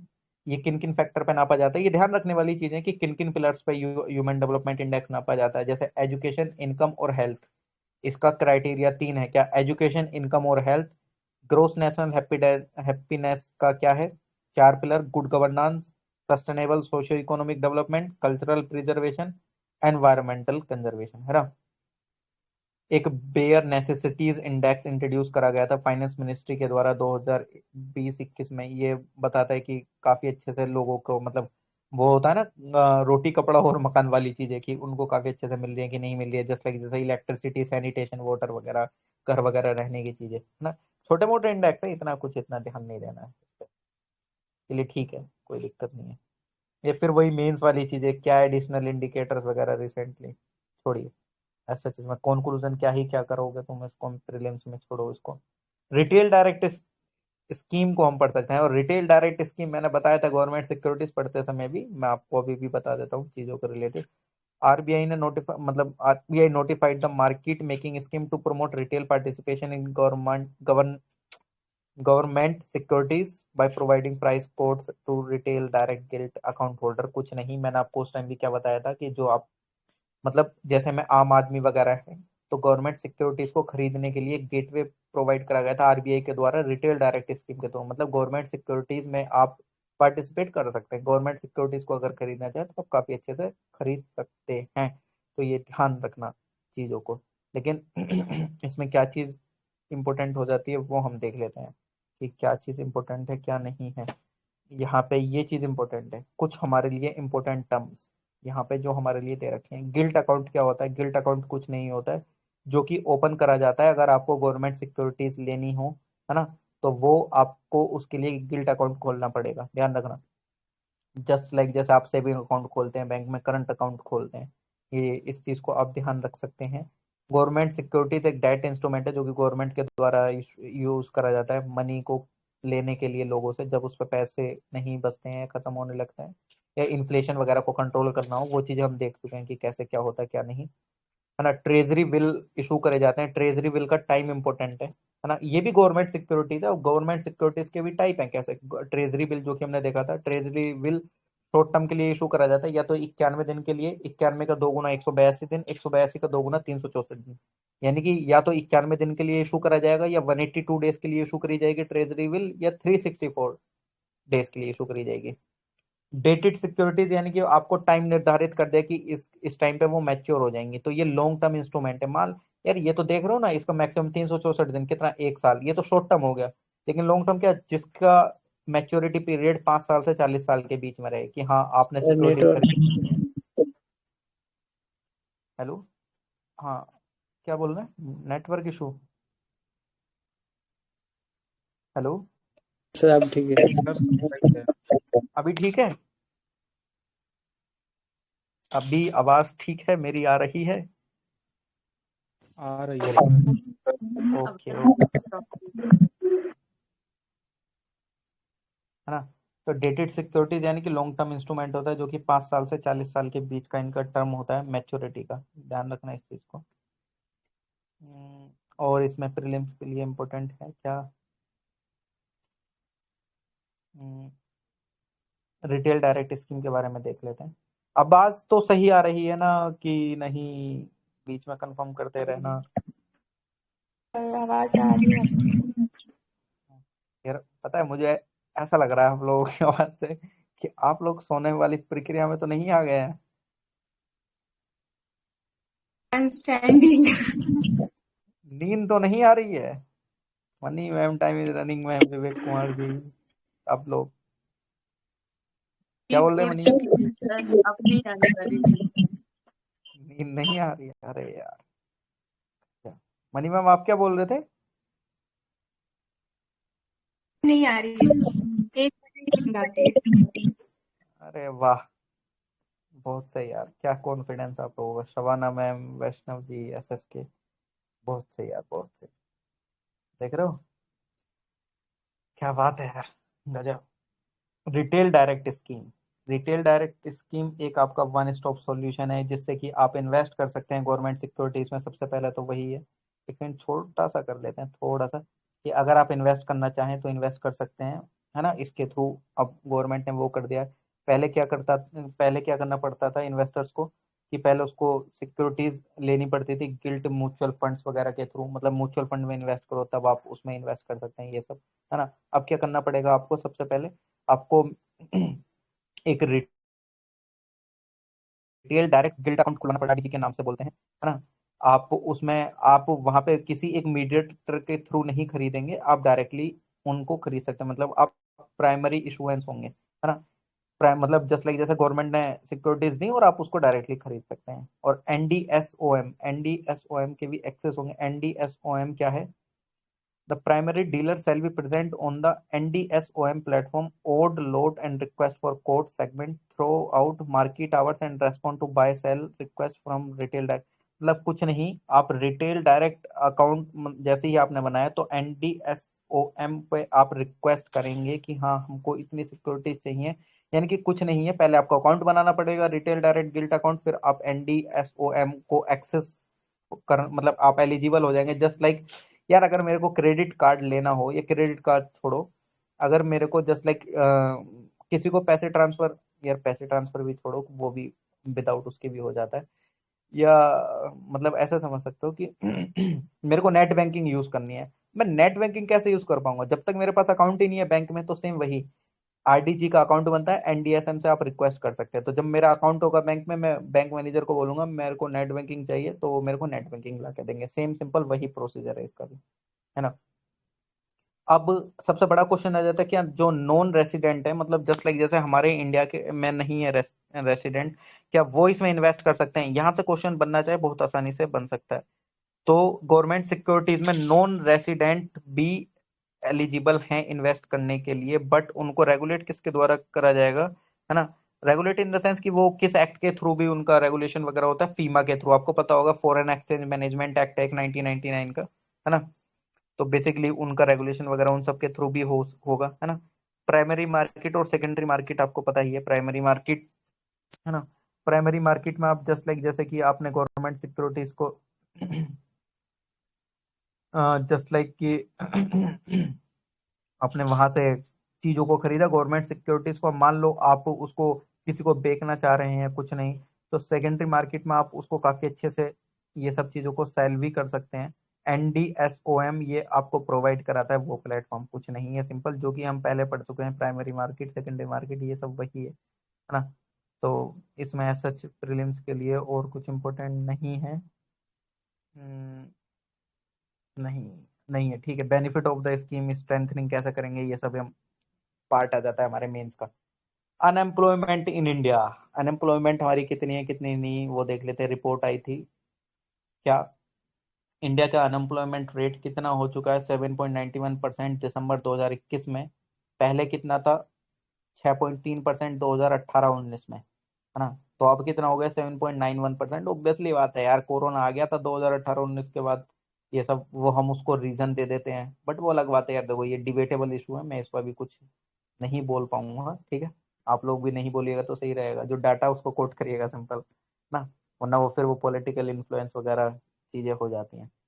तो 4.7% 2017-18 में था, है ना। 2017-18 में इंडिया का अनएम्प्लॉयमेंट रेट 4.7%, 18-19 में 6.3%, 2021 में 7.91%, यानी कि अप्रोक्सीमेटली 8%। फिगर याद रखने की जरूरत नहीं है, अप्रोक्सीमेशन ध्यान रखो। 8% का अनएम्प्लॉयमेंट रेट 2021 तक था, है ना। सबसे ज्यादा ध्यान रखने वाली चीजें देखो, फिगर वगैरह इतना ध्यान रखने की जरूरत नहीं है, जो इंपॉर्टेंट है उनको ध्यान रखो। ये कौन ध्यान रखेगा? 7.8 6.3 ये वो अप्रोक्सीमेशन, हाँ 8% का था, ओके कोई दिक्कत नहीं है। सब जो चीजें ध्यान रखने वाली है हमको वो ये है। अनएम्प्लॉयमेंट रेट सबसे ज्यादा आपको देखने को मिला अर्बन एरियाज में, देख रहे हो। रूरल एरियाज के कंपैरिजन में अर्बन एरियाज में आपको अनएम्प्लॉयमेंट देखने को मिला। अनएम्प्लॉयमेंट वुमेन के अंदर में सबसे ज्यादा देखने को मिला एज कंपेयर टू मैन, चाहे वो अर्बन एरिया हो चाहे रूरल एरिया हो, ध्यान रखना। सबसे ज्यादा अनएम्प्लॉयमेंट देखने को मिला अर्बन एरियाज में, रूरल एरिया के कंपैरिजन में। अनएम्प्लॉयमेंट सबसे ज्यादा वुमेन में देखने को मिला एज कंपेयर टू मैन, चाहे वो अर्बन एरिया है चाहे वो रूरल एरिया है ना। अब वुमेन काफी अच्छे से मतलब काम करने में इच्छुक रहती हैं, है ना, अर्बन एरियाज वगैरह इन सब में भी। तो 92.1% वुमेन को कहीं भी वर्क नहीं मिल पाया, है ना। 92.1% वुमेन को उनकी इच्छा अनुसार वर्क वगैरह नहीं मिल पाया। और रूरल एरियाज में 54.8%। यार ऑब्वियसली बात है, जो वुमेन है रूरल में वो कुछ भी करने लगती है। आप अगर गाँव में जाके देखो, सिलाई वगैरह करने लगती है अपने घर में, आपने देखा होगा, है ना। अपने मतलब अलग अलग चीजों में इन्वॉल्व हो जाती हैं बहुत अच्छे से, है ना। तो ये चीज आप देख सकते हैं। अनएम्प्लॉयमेंट की डेफिनेशन क्या होती है? जस्ट लाइक जैसे अब ये हम हैं, क्या हमारी कैलकुलेशन अनएम्प्लॉयमेंट में होगी? नहीं। जब तक आप किसी भी एक जॉब को एक्टिवली सर्च नहीं करते हैं तो आप एक अनएम्प्लॉयमेंट की लिस्ट में नहीं काउंट होते हैं। क्योंकि मैं एक्टिवली किसी जॉब के लिए सर्च नहीं कर रहा हूँ, मैं एक प्रिपरेशन कर रहा हूँ अभी, है ना। मैं ढूंढूंगा, मेरे को जरूरत होगी तो तब मैं, और मेरे को तब नौकरी ना मिले तो तब मैं उसमें काउंट हो जाता हूँ, है ना। किस में? अनएम्प्लॉयमेंट वाली सिचुएशन में, जब एक्टिवली सर्च करते हैं एम्प्लॉयमेंट के लिए और उसको जॉब नहीं मिलती। ध्यान रखना, क्योंकि कोई भी क्वेश्चन पूछ सकता है कि क्या आप बेरोजगार हैं? नहीं, हम यूपीएससी एस्पिरेंट हैं, बेरोजगार नहीं है, है ना। सिंपल, ये ध्यान रखना। अपनी भी डिग्निटी है भाई, यूपीएससी एस्पिरेंट है, ऐसे ही थोड़ी। ज्यादा लोग बेरोजगारी बोलते हैं। हाँ बेरोजगार ही बोलते हैं, अब कोई नहीं, उनको बोलना हम नहीं है। अब क्या करें, लोगों को बोल काम है बोलना। ये सर ये किसी की नींद सी जैसी आवाज आई है ना। अच्छा चलिए ठीक है, कोई नहीं। एक वो है ना कपिल शर्मा के शो में आके एक लड़की बोलती है, लोग क्या सोचेंगे, हम भी वो सोचेंगे, तो कैसे बोलते हैं यार, मेरे को ध्यान में नहीं आ रहा है, तुमको ध्यान है तो बताना। सर मैं बताऊं? हाँ हाँ बताओ बताओ, मैं तो चाह रहा हूँ कुछ बताओ। सर मतलब ये नहीं कहते हैं कि लोग क्या सोचेंगे, ये भी मैं ही सोचूंगा फिर लोग क्या सोचेंगे। हाँ सही बात है सर, मैं क्यों सोचूं चीजों को। बहुत सही बहुत सही, क्या बात है। इसमें एक और चीज कंट्रीब्यूशन है, सबसे बड़ा रोग रोग क्या करेंगे लोग, एंड ये ट्रुथ है। ये बात तो है। बीच बीच में अपना यूपीएससी एस्पिरेंट्स हम आपस में हम अपना दुख बांट सकते हैं, क्योंकि हम समझते हैं हम लोगों का दुख क्या होता है। अपन सब समझता है, होता है ना, अपन सब समझता है क्या होता है क्या नहीं होता है। सही है, चलिए बढ़िया है, कोई नहीं, आगे बढ़े फिर कि नहीं, आगे। ठीक है आगे बढ़ देते हैं, कोई दिक्कत नहीं है। चलो एक शायरी सुना देता हूँ कि तेरा प्यार पाने के लिए मैंने कितना इंतजार किया, कि तेरा प्यार पाने के लिए मैंने कितना इंतजार किया, और उस इंतजार में ना जाने कितनों से प्यार। वाह वाह सर वाह वाह। है ना। चीजों को देखते हैं तो दोबारा बैक टू द पॉइंट। सही है यार, थोड़ा सा होता रहना चाहिए, अब बोर फील ना करो यार। बढ़िया थी सारी। हाँ मैम, अब यहाँ तक करेक्टर वाली बात नहीं आनी चाहिए, देखो सर आपका करेक्ट ना। चलिए कोई नहीं।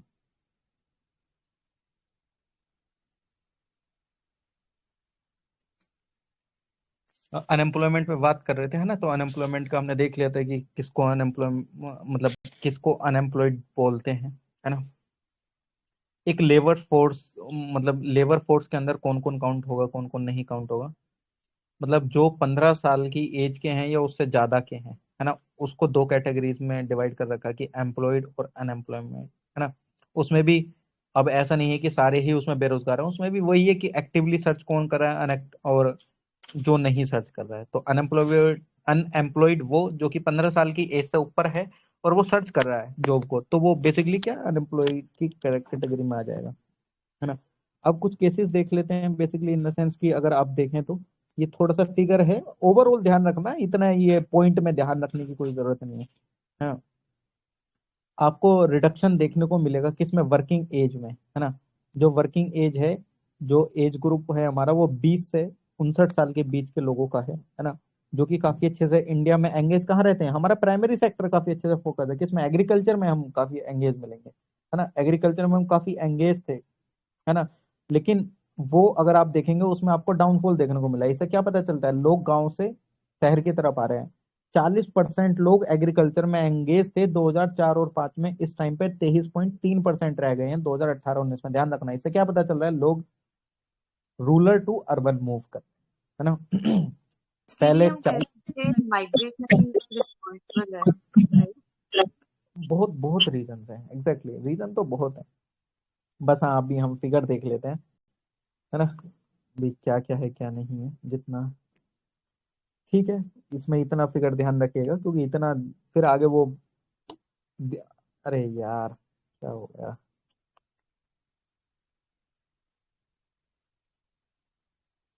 है ना। वो आगे फिर वही लो पार्टिसिपेशन वुमेन का मिलता है, रीजंस वगैरह ये मेंस के लिए है, छोड़ो इसमें इतना क्या है ना, वो आपको पता ही है। अभी एक नीति आयोग का निकल के आया था एक एजेंडा 2017 और 20 के बीच में, उन्होंने बोला था कि वुमेन को काफी लेस पे करा जाता है ना, और प्रोडक्टिव जॉब भी काफी लेस मिलती हैं, है ना। तो वो वल्नरेबल फॉर्म्स ऑफ एम्प्लॉयड वगैरह में रहते हैं, जस्ट लाइक जैसे आप देखेंगे कि घर वगैरह से रिलेटेड, जस्ट लाइक कुकिंग कर रहे हैं, या मतलब आपके घर साफ सफाई वगैरह करने, काफी इन सब चीजों में आ जाते हैं, है ना। इन सब चीजों में उनको मतलब इतना रिप्रेजेंटेशन नहीं मिल रहा है। एक हिसाब से आप वो देख सकते हैं, वो मेंस वगैरह के हिसाब से आप डाटा कोड करना चाहें कर सकते हैं, है ना। एक पीरियोडिक लेबर फोर्स सर्वे होता है, ये बेसिकली लेबर फोर्स डाटा के बारे में बताता है ना।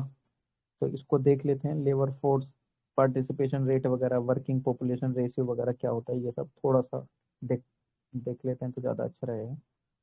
नेशनल स्टैटिस्टिकल ऑफिस ने निकाला था पीरियोडिक लेबर फोर्स सर्वे, है ना, 2017 में, है ना। तो ये हमको बताता है कि क्या लेबर फोर्स पार्टिसिपेशन रेट चल रहा है, वर्किंग पॉपुलेशन का रेशियो कितना है, अनएम्प्लॉयमेंट रेट कितना है, डिस्ट्रीब्यूशन ऑफ वर्कर किस तरीके से कितने नहीं है ना, और वीकली स्टेटस क्या हो रहा है अर्बन एरियाज वगैरह में। तो देख लेते हैं क्या चीजें कैसे रिप्रेजेंटेशन होती है क्या नहीं। लेबर फोर्स पार्टिसिपेशन रेट वो रेट है जो कि डिफाइन करता है परसेंटेज पर्सन की लेबर फोर्स में, जस्ट लाइक जो कि वर्क कर रहे हैं, जो कि वर्क मतलब ढूंढ रहे हैं, मतलब एक्टिवली एंगेज हैं वो वर्किंग वगैरह में। तो लेबर फोर्स पार्टिसिपेशन उस पर्सन की, उन पर्सन की परसेंटेज बताता है जो कि काफी अच्छे से वर्क वगैरह कर रहे हैं, जॉब ढूंढ मतलब काफी अच्छे से अभी मतलब वो कर रहे हैं, ऐसा समझ सकते हैं। वर्किंग पॉपुलेशन रेशियो डिफाइन करता है आपकी परसेंटेज जो कि एम्प्लॉयड पर्सन की है पॉपुलेशन में। वर्कर पॉपुलेशन रेशियो परसेंटेज बताता है, मतलब किस तरीके, मतलब वर्कर पॉपुलेशन रेशियो कैसे निकालते हैं, जो कि आपका एम्प्लॉयड पर्सन कितने हैं पॉपुलेशन में, है ना। मतलब ओवरऑल पॉपुलेशन और टोटल एम्प्लॉयड पॉपुलेशन, ऐसे जस्ट लाइक जैसे हाइपोथेटिकली किसी देश की 100 वो है क्या नाम है जनसंख्या 100 और मतलब और उसमें काम करने वाले 10 लोग हैं, 10/100, इस तरीके से आप देख सकते हैं। अनएम्प्लॉयमेंट रेट आपका कैसे निकलता है, मतलब क्या बताता है कि कितने परसेंट लोग अनएम्प्लॉयड हैं आपके, है ना, ये ध्यान रख सकते हैं। एक्टिवली स्टेटस बेसिकली वही जो भी सर्च वगैरह कर रहा हो, वो रेफरेंस दिया जाता है आपके 365 दिन का पूरा टोटल देख के कि हाँ ठीक है, ये क्या सही में इतने दिनों से मतलब ये सर्च कर रहा है जॉब को, क्या कर रहा है क्या नहीं, ये सब। करंटली वीकली स्टेटस पिछले वही 7 दिनों का दिया जाएगा कि कितना अभी एम्प्लॉयमेंट अनएम्प्लॉयमेंट रेट वगैरह चल रहा है, इतना ज्यादा डिटेल की जाने की जरूरत नहीं है ना। कॉन्सिक्वेंसेज वगैरह छोड़ो, मेंस के हिसाब से पर्सपेक्टिव से इंपॉर्टेंट है ये। फिर वही डाटा है यार, फिगर वगैरह इतना इंपॉर्टेंट नहीं है अभी, ये कोविड वगैरह के टाइम की बता रहा है, छोड़ो। ग्रेट रेजिग्नेशन, ये रेजिग्नेशन वगैरह pure recent initiative taken by the government to support worker को सपोर्ट करने के लिए गवर्नमेंट ने काफी अच्छे से कुछ सेवाएं चालू करी, मतलब स्कीम्स वगैरह देख लेते हैं। प्रधानमंत्री गरीब कल्याण योजना, इसके अंदर क्या कर रही थी सेंट्रल गवर्नमेंट ने, 12% employer share and 12% employee share under employment provident fund, मतलब काफी अच्छे से उनको ईपीएफ वगैरह की फैसिलिटीज काफी अच्छे से प्रोवाइड वगैरह करें, है ना, ऐसा समझ सकते हैं। 12% एम्प्लॉय शेयर था, और है ना ईपीएफ वगैरह से उनको सपोर्ट वगैरह करा। और गरीब कल्याण योजना आपने देखा भी होगा, काफी अच्छे से उनको खाना वगैरह ये सब भी चीजें करते थे। आत्मनिर्भर भारत रोजगार योजना लॉन्च करा गया, है ना, जिससे कि लोगों को जॉब वगैरह काफी अच्छे से प्रोवाइड कर दी जाए। जिन लोगों ने कोविड-19 पेंडेमिक के दौरान अपनी जॉब खोई थी, उनको जॉब दी जाए। तमाम स्टेट गवर्नमेंट अपना ऐप भी निकाल के लेकर आई थी कि आप इस पर रजिस्टर करिए, आपको जॉब वगैरह मिलने में आसानी रहेगी, आप अपना प्रोफेशन डालिए, ये सब। क्योंकि जिस टाइम पे लोग अपने स्टेट में चले गए तो कोरोना पेंडेमिक के दौरान, जस्ट लाइक यूपी ने निकाला था अपना ऐप, बिहार ने निकाला था, सबने निकाला था, है ना। तो ये देख सकते हैं। पीएम प्रधानमंत्री स्ट्रीट वेंडर आत्मनिर्भर निधि, यानी कि उसने क्या करा कि अगर आपको कुछ ठेला वगैरह जैसा आप देखते हैं ना स्ट्रीट फूड वगैरह, तो अगर किसी को अपना स्ट्रीट फूड वगैरह लगाना हो, उसको खोलने में उसको 10,000 रुपए का हेल्प करने के लिए गवर्नमेंट ने पीएम सेवा निधि वगैरह चलाई कि हाँ ठीक है इसको कर देते हैं। और 21 लाख मतलब इसमें काफी अच्छे से बेनिफिट भी हुआ लोगों को, और लोगों ने काफी लिया भी। 21,130 करोड़ रुपए डिसवर्स करा गया, है ना। 21 लाख लोगों ने इसका बेनिफिट लिया, समझ रहे हो। 10,000 रुपए आपको जो प्रोवाइड, मतलब पीएम सेवा निधि के थ्रू वेंडर्स को प्रोवाइड करने के लिए बोला था, उसमें 21 लाख लोगों को बेनिफिट मिला। टोटल कितना पैसा इशू करा गया, टोटल 2130 करोड़, है ना, ध्यान रख सकते हैं, वरना कोई दिक्कत नहीं है, छोड़ो उसको, है ना।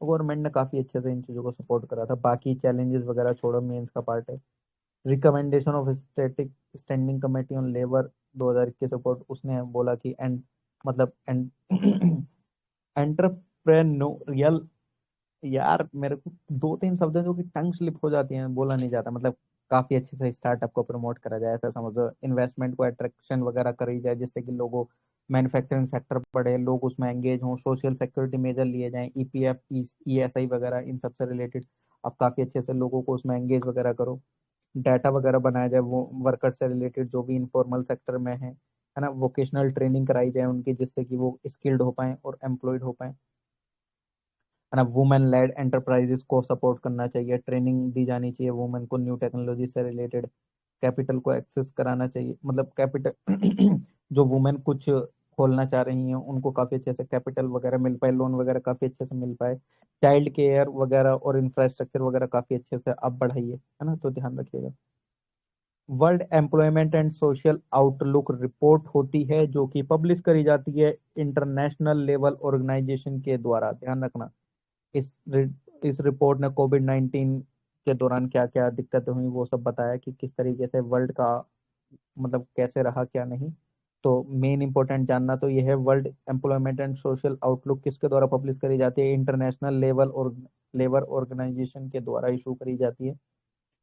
ग्लोबल अनएम्प्लॉयमेंट का अगर प्रोजेक्शन देखेंगे तो 207 मिलियन देखने को मिला 2022 में, जो कि वहीं पे 2019 में कितना था, अरे भाई साहब देखोगे आप 21 मिलियन 2019 में, है ना, मतलब और सॉरी 21 मिलियन बढ़ोतरी देखने को मिली 2022 में, है ना, मैं बोल रहा था 21 मिलियन तो यार बहुत हो जाएगा, कितना हो गया समझ रहे हो, 201 मिलियन का बढ़ोतरी, इतना नहीं है, 21 मिलियन से बढ़ोतरी देखने को मिली, मतलब पहले नॉर्मली कितना होगा, 21 कम कर लो, है ना, और एडिशन 30 मिलियन जो बच्चे थे जो अडल्ट थे वो एक्सट्रीम पॉवर्टी का शिकार हो गए, है ना, वो मतलब काफी मतलब उनकी रहने सहने इन सब की कंडीशन बहुत काफी अच्छे से बेकार हो गई थी चीजें, तो ध्यान रखना है इस चीज को अगर रखना चाहो तो। एग्रीकल्चरल एक्सपोर्ट्स, एग्रीकल्चरल एक्सपोर्ट्स देखते हैं, है ना, सोए तो नहीं हो आप लोग, बीच बीच में आप लोगों से पूछना जरूरी है। अरे भाई साहब क्या एक्टिवनेस है यार, बहुत सही, कहाँ से लाते हो आप लोग इतना डेडिकेशन यार, मेरे को बताओ कुछ। हेलो, जाग जाग रहे हैं? हाँ सर जाग रहे हैं। नहीं नहीं जाग तो रहे हैं, वो तो मुझे पता है, मैं ये बोल रहा हूँ कि आप लोगों में इतना डेडिकेशन कहाँ से है यार, सही में बहुत अच्छा लगा देख के यार, गजब, मतलब इससे ये अंदाजा तो लगा सकते हैं कि कंपटीशन कितना है आजकल, समझ रहे हो, है ना, यार बहुत सही, क्या बात, बहुत अच्छा। अच्छा चलो आपको एक और शायरी सुना देते हैं, थोड़ी देर तक। कि लैला की शादी में एक लफड़ा हो गया, कि लैला की शादी में एक लफड़ा हो गया, मजनू इतना नाचा कि लंगड़ा हो गया, ठीक है ना। मेरी शायरी ऐसी है। खतरनाक आइडिया। आइडिया आता कहाँ से आपको? क्या बोल रहे हो मैम? तो सर इतनी खतरनाक। कुछ नहीं यार, आप लोग बोर ना फील करो थोड़ा सा, जब आप हमारे लिए इतना कर सकते हैं हम आपके लिए इतना नहीं कर सकते हैं, हाँ, क्या कर हंसते रहा करो बस आप लोग। विवेक कुमार जी, एक आगे लड़कों के सर। लिए कि अगर कोई लड़की घास नहीं डालती है तो निराश नहीं होना चाहिए किसी को, क्योंकि हम बिल्कुल लोग सर। नहीं, ठीक, आगे एक और सलाह थी मेरी तरफ से, ठीक है, एग्रीकल्चर एक्सपोर्ट देख लेते हैं। ये कॉमर्स मिनिस्ट्री के द्वारा, है ना, ये एग्रीकल्चर एक्सपोर्ट से रिलेटेड एक डाटा इशू करा गया था, तो उसमें देखा गया कि 50 मिलियन से मतलब 50 बिलियन यूएस डॉलर को पार कर चुके हैं हम फर्स्ट टाइम इस फाइनेंशियल ईयर में, मतलब समझ रहे हो एग्रीकल्चर एक्सपोर्ट हमने कितना करा है, अंधाधुंध इंडिया काफी अच्छे से प्रोग्रेस कर रहा है, देखने को पता कब चलता है जब हम करंट अफेयर पढ़ते हैं। अब बिहार को आप इतना वो करते हैं कि हाँ बिहार में ये चीजें नहीं हो रही, जिस टाइम पे आप करंट अफेयर देखेंगे ना तो आपको पता लगेगा हाँ धीरे धीरे डेवलप तो हो रहा है भाई, तो करंट अफेयर से धीरे धीरे पता चलता रहता है। तो देख लेते हैं राइस का एक्सपोर्ट अगर आप देखें तो रीच करा है कितना, 21 से 22 मिलियन टन। समझ रहे हो कि 21 से 22 मिलियन टन का एक्सपोर्ट हुआ है। और आपको पता भी होगा कि इस पे बाद में आके अभी जिस टाइम पे हम कौन से ईयर के, वो कौन से मंथ की, अगस्त और सितंबर के मंथ का जिस टाइम पे देखेंगे एक्सपोर्ट वगैरह, तो उसमें आप देखेंगे नॉन बासमती, मतलब ये बासमती वगैरह राइस पे आपको बैन लगा दिया गया था। बट अभी हम जनवरी का पढ़ रहे हैं, तब देखेंगे चीजों को, है ना। तो राइस एक्सपोर्ट आपको देखने को मिला था कितना, 21 से 22 मिलियन टन कम से कम। मैराइन प्रोडक्ट का एक्सपोर्ट आपको देखने को मिला कि 8 बिलियन डॉलर को एक्सीड कर चुका है। देखो ये फिगर याद रखने लायक है, जो फिगर याद रखने लायक है उन पे मैं थोड़ा सा जोर दूंगा और आप इसको ध्यान रखना। मैराइन एक्सपोर्ट 8 बिलियन को मतलब बेसिकली एक्सीड कर गया एक तरीके से, पहली बार फाइनेंशियल ईयर में एक तरीके से एक्सपेक्ट करा गया था, और वो हुआ भी वैसे भी, है ना। कॉफी एक्सपोर्ट की रजिस्टर, मतलब कॉफी एक्सपोर्ट को देखा गया कि 35% उसमें बढ़ोतरी देखने को मिली, है ना, काफी अच्छा। ध्यान रखना, देखो एग्रीकल्चर एक्सपोर्ट वगैरह ध्यान रखने वाली चीजें हैं, यूपीएससी फोकस रहता है। गवर्नमेंट ने काफी अच्छे स्टेप्स लिए एक्सपोर्ट को बढ़ाने के लिए, है ना। सर्टिफिकेशन वगैरह चीजें काफी अच्छे से करी हैंड, मतलब जो भी चीजें थी, मतलब ऑनलाइन वगैरह सर्टिफिकेट इशू करे एक्सपोर्ट से रिलेटेड, है ना। टेस्टिंग फैसिलिटीज काफी अच्छे से करें जिससे कि ये सारी चीजें काफी अच्छे से हो पाई, है ना। इंडिया एग्रीकल्चर एक्सपोर्ट का वर्ल्ड ट्रेड में अगर देखते हैं तो इंडिया एक नेट एक्सपोर्टर है एग्री प्रोडक्ट्स का, एग्रीकल्चर प्रोडक्ट का, है ना। जिस टाइम से हमने इकोनॉमिक रिफॉर्म्स करे हैं 1991 के बाद, तो काफी अच्छे से हम एक्सपोर्टर ही बने हुए हैं, काफी अच्छे से हम एक्सपोर्ट करते हैं एग्रीकल्चर प्रोडक्ट को, है ना। तो ये ध्यान रख लेना। डब्ल्यूटीओ के स्टैटिक्स के अनुसार अगर हम देखें तो जो शेयर है इंडिया का एग्रीकल्चर एक्सपोर्ट में और इंपोर्ट में वर्ल्ड एग्रीकल्चर ट्रेड में 2017 में, वो कितना देखने को मिला, मैं आपको सिंपल बता देता हूँ, कुछ नहीं, डब्ल्यूटीओ का एक ट्रेड स्टैटिक्स निकल के आया जिसमें कि पता चला कि जो इंडिया का एग्रीकल्चर एक्सपोर्ट का शेयर है किसमें, वर्ल्ड में, वो कितना है, 2.27%, है ना। और वहीं पे इंपोर्ट कितना है वर्ल्ड एग्रीकल्चर ट्रेड में, कौन से ईयर का देख रहे हैं, 2017 में कितना था, 1.90%। एग्रीकल्चर एक्सपोर्ट कितना, 2.27%। वहीं पे इंपोर्ट की अगर बात करें वर्ल्ड एग्रीकल्चर ट्रेड के अकॉर्डिंग 1.90% था। इंडिया का टोटल एक्सपोर्ट कम से कम 11% कंट्रीब्यूशन आपको निकल का आता है एग्रीकल्चर और processed food product.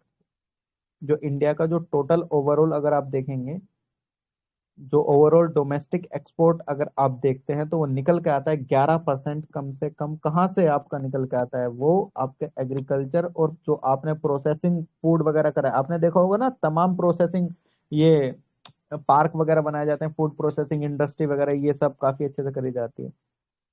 Exported commodities क्या क्या हैं इसके अंदर, जो सबसे ज्यादा एक्सपोर्ट करी गई है भारत के द्वारा, अभी आपने देखा सबसे पहले क्या, राइस वगैरह थे, मैराइन प्रोडक्ट्स हैं, बासमती राइस है, चावल, बफेलो मीट है, स्पाइसेस हैं केरला वगैरह में, और कहाँ होता है, गुंटूर आंध्र प्रदेश, उसकी चिली बहुत फेमस है गुंटूर की। Non basmati rice, cotton, raw cotton, oil, sugar, castor oil, tea, ये सब हमारे काफी अच्छे से नेट, मतलब इनमें हमने काफी ज्यादा एक्सपोर्ट करा है। ये ध्यान रखना, देखो यार प्लीज, जिसको ये मैं आपको बोल रहा हूँ ये ध्यान रखने वाली चीज है, यूपीएससी यूज कर चुका है स्टेटमेंट बहुत अच्छे से, तो ध्यान रखना। मैराइन प्रोडक्ट में एक्सपोर्ट काफी अच्छे से करा है, बासमती राइस का करा है, buffalo meat, spices, non basmati rice, cotton, raw cotton जो थी, ऑयल, शुगर, कास्टर ऑयल और टी वगैरह में ना। और सबसे ज्यादा किन कंट्रीज में करा है, वो ध्यान रखने वाली बात है, ध्यान रखना उस चीज को भी। सबसे ज्यादा हमने एक्सपोर्ट वगैरह कहाँ करा है, यूएसए में। यूएसए हमारा सबसे बढ़िया डेस्टिनेशन है इन सब चीजों में, है ना। यूएसए में हमने काफी अच्छे से एक्सपोर्ट करा है 2020-21 का अगर हम देखते हैं तो। वहीं पे अगर चाइना में देखें, चाइना हमारा सेकंड लार्जेस्ट एक्सपोर्टिंग डेस्टिनेशन है एग्रीकल्चर और अलाइड प्रोडक्ट का। सबसे ज्यादा एग्रीकल्चर प्रोडक्ट कहाँ पे हमारा एक्सपोर्ट होता है, यूएसए, फिर बाद में कौन, चाइना। उसके अलावा अगर हम देखते हैं तो उसके बाद डेस्टिनेशन कौन, Bangladesh, UAE, Vietnam, Saudi Arabia. कौन कौन, बांग्लादेश, यूएई, वियतनाम और सऊदी अरेबिया। अगर एक्सपोर्ट परसेंटेज की बात करें तो जो एग्रीकल्चर एक्सपोर्ट की अगर बात करते हैं तो The agriculture export as a percentage of India agriculture GDP has increased from 9.4% to 9.9%। अगर हम जीडीपी की टर्म्स में बात करें एग्रीकल्चर एक्सपोर्ट की तो 9.4% कंट्रीब्यूशन इन द सेंस था 2017-18 में, अब कितना हो गया 9.9%। ऑब्वियसली बात है यार, एक्सपोर्ट बढ़ा है तो जीडीपी में भी उसका वो बढ़ेगा ही, है ना, एक्सपोर्ट वगैरह की परसेंटेज, ऑब्वियसली बात है।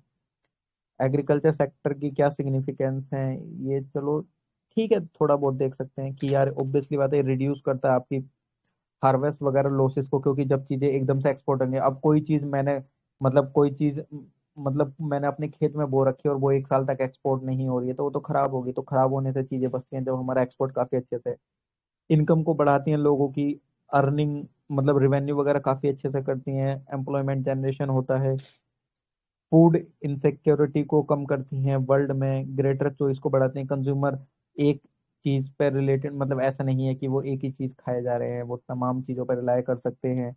कॉस्ट इफेक्टिव प्रोडक्ट मिलता है, जब कोई सामान काफी अच्छे से आपको मार्केट में मिलेगा, मतलब अलग अलग कंपनीज उसको अवेलेबल कराएंगी तो ऑब्वियसली बात है उसका कॉस्ट काफी कम रहेगा। Just like demand and supply, demand अगर अगर सप्लाई बहुत जाता है तो ऑब्वियसली और डिमांड कम है तो आपके रेट कम ही रहेंगे ना, वही इकोनॉमी वाला कंसेप्ट लगाइए इसमें, तो ध्यान रखना। और बाकी इसमें यार ये मेंस पॉइंट ऑफ व्यू से इसको छोड़िएगा अभी, ये भी मेंस पॉइंट ऑफ व्यू से इसको भी छोड़िएगा, रोड अहेड छोड़िए छोड़िए अभी, अभी रहने दीजिए। नहीं, किसने क्या रिकमेंडेशन करा, नहीं। Agriculture export policies, agriculture export policies में मतलब बेसिकली कुछ नहीं, ये पॉलिसी लाई गई थी 2018 में जिसका मेन फोकस था एग्रीकल्चर प्रोडक्शन को बढ़ाना, तो उसका आप अंजाम भी देख चुके हैं कि हमारा प्रोडक्शन काफी अच्छे से बढ़ गया है। एक्सपोर्ट डेस्टिनेशन मतलब पेरिशेबल गुड्स वगैरह को काफी अच्छे से करना, पेरिशेबल गुड्स वगैरह खराब हो जाते हैं ना काफी अच्छे से रखे हुए, है ना, ऑर्गेनिक बनाए हम चीजों को, ट्रेडिशनल मतलब कुछ नहीं, हमें अपने एक्सपोर्ट्स पे ध्यान देना है काफी अच्छे से। फाइटो सैनिटरी इश्यूज जो लगा देती हैं वर्ल्ड ट्रेड ऑर्गेनाइजेशन वगैरह, उसको मिनिमाइज करना है हमको, तो ये इसमें सच इतना ही इम्पोर्टेंट है, बाकी तो टोटल मेंस पर्सपेक्टिव पे भरा पड़ा है, छोड़ो। रेल सेफ्टी, रेल सेफ्टी है, रेलवे सेफ्टी, रेल सेफ्टी दिख रहा है यार, एक रेल इंसिडेंट एक्सीडेंट हो गया था आपको पता है, वेस्ट बंगाल में लगभग 9 पीपल मर गए थे, है ना, जो रेलवे बोर्ड चेयरमैन थे उन्होंने फिर काफी अच्छे से उन सब चीजों को देखा कि उससे रिलेटेड क्या चीज मतलब क्यों हुआ क्या नहीं हुआ, तो जो हमारे लिए इम्पोर्टेंट वाली चीजें हैं वो देख लेते हैं। जो इंडियन रेलवे है वो हमारा लार्जेस्ट रेलवे सिस्टम है पूरे वर्ल्ड में, ध्यान रखना, इंडियन रेलवे वर्ल्ड का लार्जेस्ट रेलवे सिस्टम है, जो कि लगभग 23 million passenger per day carry करता है, 23 मिलियन, 1 मिलियन में 10 लाख होते हैं, समझ रहे हो, 1 मिलियन में 10 लाख, और ये 23 million passenger per day carry करता है Indian railway system. 1.1 million tonne freight मतलब ट्रांसपोर्ट का जो सामान होता है जस्ट लाइक आपका क्रूड ऑयल कोयला वगैरह, उतना ये ट्रांसपोर्ट करता है, और लगभग 8700 रेलवे स्टेशन है, ये छोटा मोटा फिगर है, ध्यान रखना है, रखिएगा ना, रखना है ना ही रखिएगा। अब हमारे लिए प्रीलिम से रिलेटेड इंपॉर्टेंट क्या है, जो कि कमेटी सेफ्टी से रिलेटेड बैठी है, ध्यान रखना।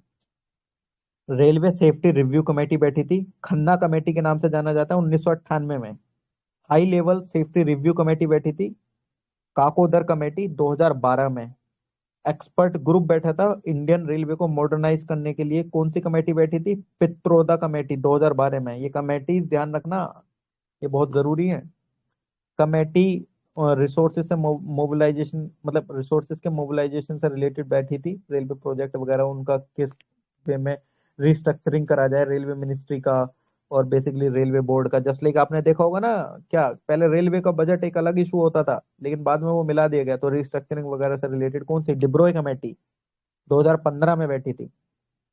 एक खन्ना कमेटी थी जो 1998 में बैठी, काकोदर कमेटी 2012 में बैठी थी, पित्रोदा कमेटी 2012 में बैठी थी, डिब्रोय कमेटी 2015 में बैठी थी। ये आप ध्यान रख सकते हैं और आपको रखनी चाहिए ये चीज ध्यान, है ना, ये जरूरी चीज है। क्या क्या इनिशिएटिव वगैरह लिए गए हैं, राष्ट्रीय रेल संरक्षण, अरे यार ये बहुत पैक चीजें हो जाएंगी, छोड़ो। देखो ये चीज ध्यान रख सकते हो इसमें कि 100% इलेक्ट्रिफिकेशन वाला हमारा जो वो है वो क्या 2024 तक हमको करना है। ये हमारे इंडियन गवर्नमेंट ने बोला था कि हाँ ठीक है 2024 तक हम पूरा टोटल 100% क्या करेंगे, इलेक्ट्रिफिकेशन करेंगे। कमीशन ऑफ रेलवे सेफ्टी, ये एक स्टैट्यूटरी बॉडी है जिसका इनका हेडक्वार्टर है लखनऊ में। इस्टेब्लिश हुई थी रेलवे एक्ट 1989 के अंदर। जो कमीशन है रेलवे सेफ्टी से रिलेटेड वो एक स्टैट्यूटरी बॉडी है, यानी कि एक एक्ट के थ्रू बनाई गई बॉडी है। रेलवे एक्ट 1989 के थ्रू ये डील करती है मैटर रिलेटेड सेफ्टी से रिलेटेड, जो कि मतलब पैसेंजर ट्रेवल करते हैं वगैरह, और किस तरीके से मतलब इन्वेस्टिगेशन वगैरह रिलेटेड, जैसे एक्सीडेंट वगैरह हो जाते हैं, रेल एक्सीडेंट वगैरह, तो उनसे रिलेटेड इन्वेस्टिगेशन से रिलेटेड ध्यान रखना। कमीशन ऑफ रेलवे सेफ्टी का हेडक्वार्टर कहाँ है, लखनऊ में। What is the outcome of this initiative वगैरह, यार ये छोड़ो, ये फिगर वगैरह की बात आती है। एक ऑपरेशन आहट ध्यान रख लेना, ये ध्यान रखने वाली चीज है। ऑपरेशन आहट स्टार्ट करा गया था, बेसिकली वो चिल्ड्रन वगैरह से रिलेटेड था कि जस्ट लाइक जैसे ये ह्यूमन ट्रैफिकिंग वगैरह हो जाती है ना, तो उनको काफी अच्छे से रोका जाए, ये सब ध्यान रख सकते हैं।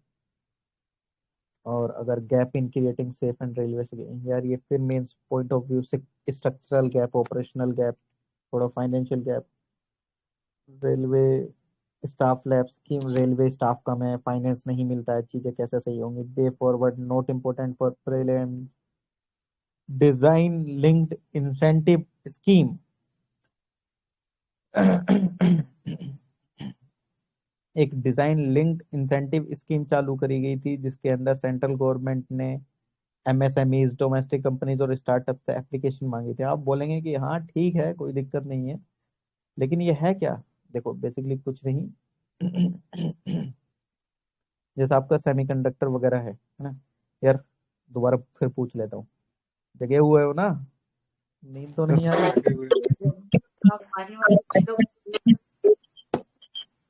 एकदम, बहुत से यहाँ जागे रहना। जैसे हमारे गांव में आता था ना, चौकीदार बोलते रहता जागते रहियो, ऐसे तो मैं भी बीच बीच में पूछते रहता हूँ भाई जागे रहो, ठीक है। अगर जहां भी आपको लगे चीजें एग्जॉस्टिव होने लगी है मेरे को बता देना, मैं बंद कर दूंगा। लेकिन यार आज तो मुझे टाइम ही डिसाइड नहीं हुआ कि 1 घंटा करना है 2 घंटे करना है। आपको मजा आ रहा है, मेरे को साथ में मजा आ रहा है करने में, मुझे तो समझ ही नहीं आ रहा है 1 घंटे करना है 2 घंटे करना है। अच्छा ये कितने घंटे का चलना चाहिए, 1 घंटा 2 घंटा? 45 minutes कितना मैम? or 45 minutes बस 45 मिनट, ठीक है 45 मिनट चल। अरे यार और फिर 1 घंटा और 45 मिनट। अच्छा 1 घंटा 45 मिनट, तो 1 घंटा 45 मिनट तो हो गया हमको। आज का कोटा तो पूरा हो गया है। सर आज ठीक, कंफर्म करते हैं हम लोग वो टाइम से। एक मिनट रुकिए, मैं इसको स्टॉप करके अभी मैं दोबारा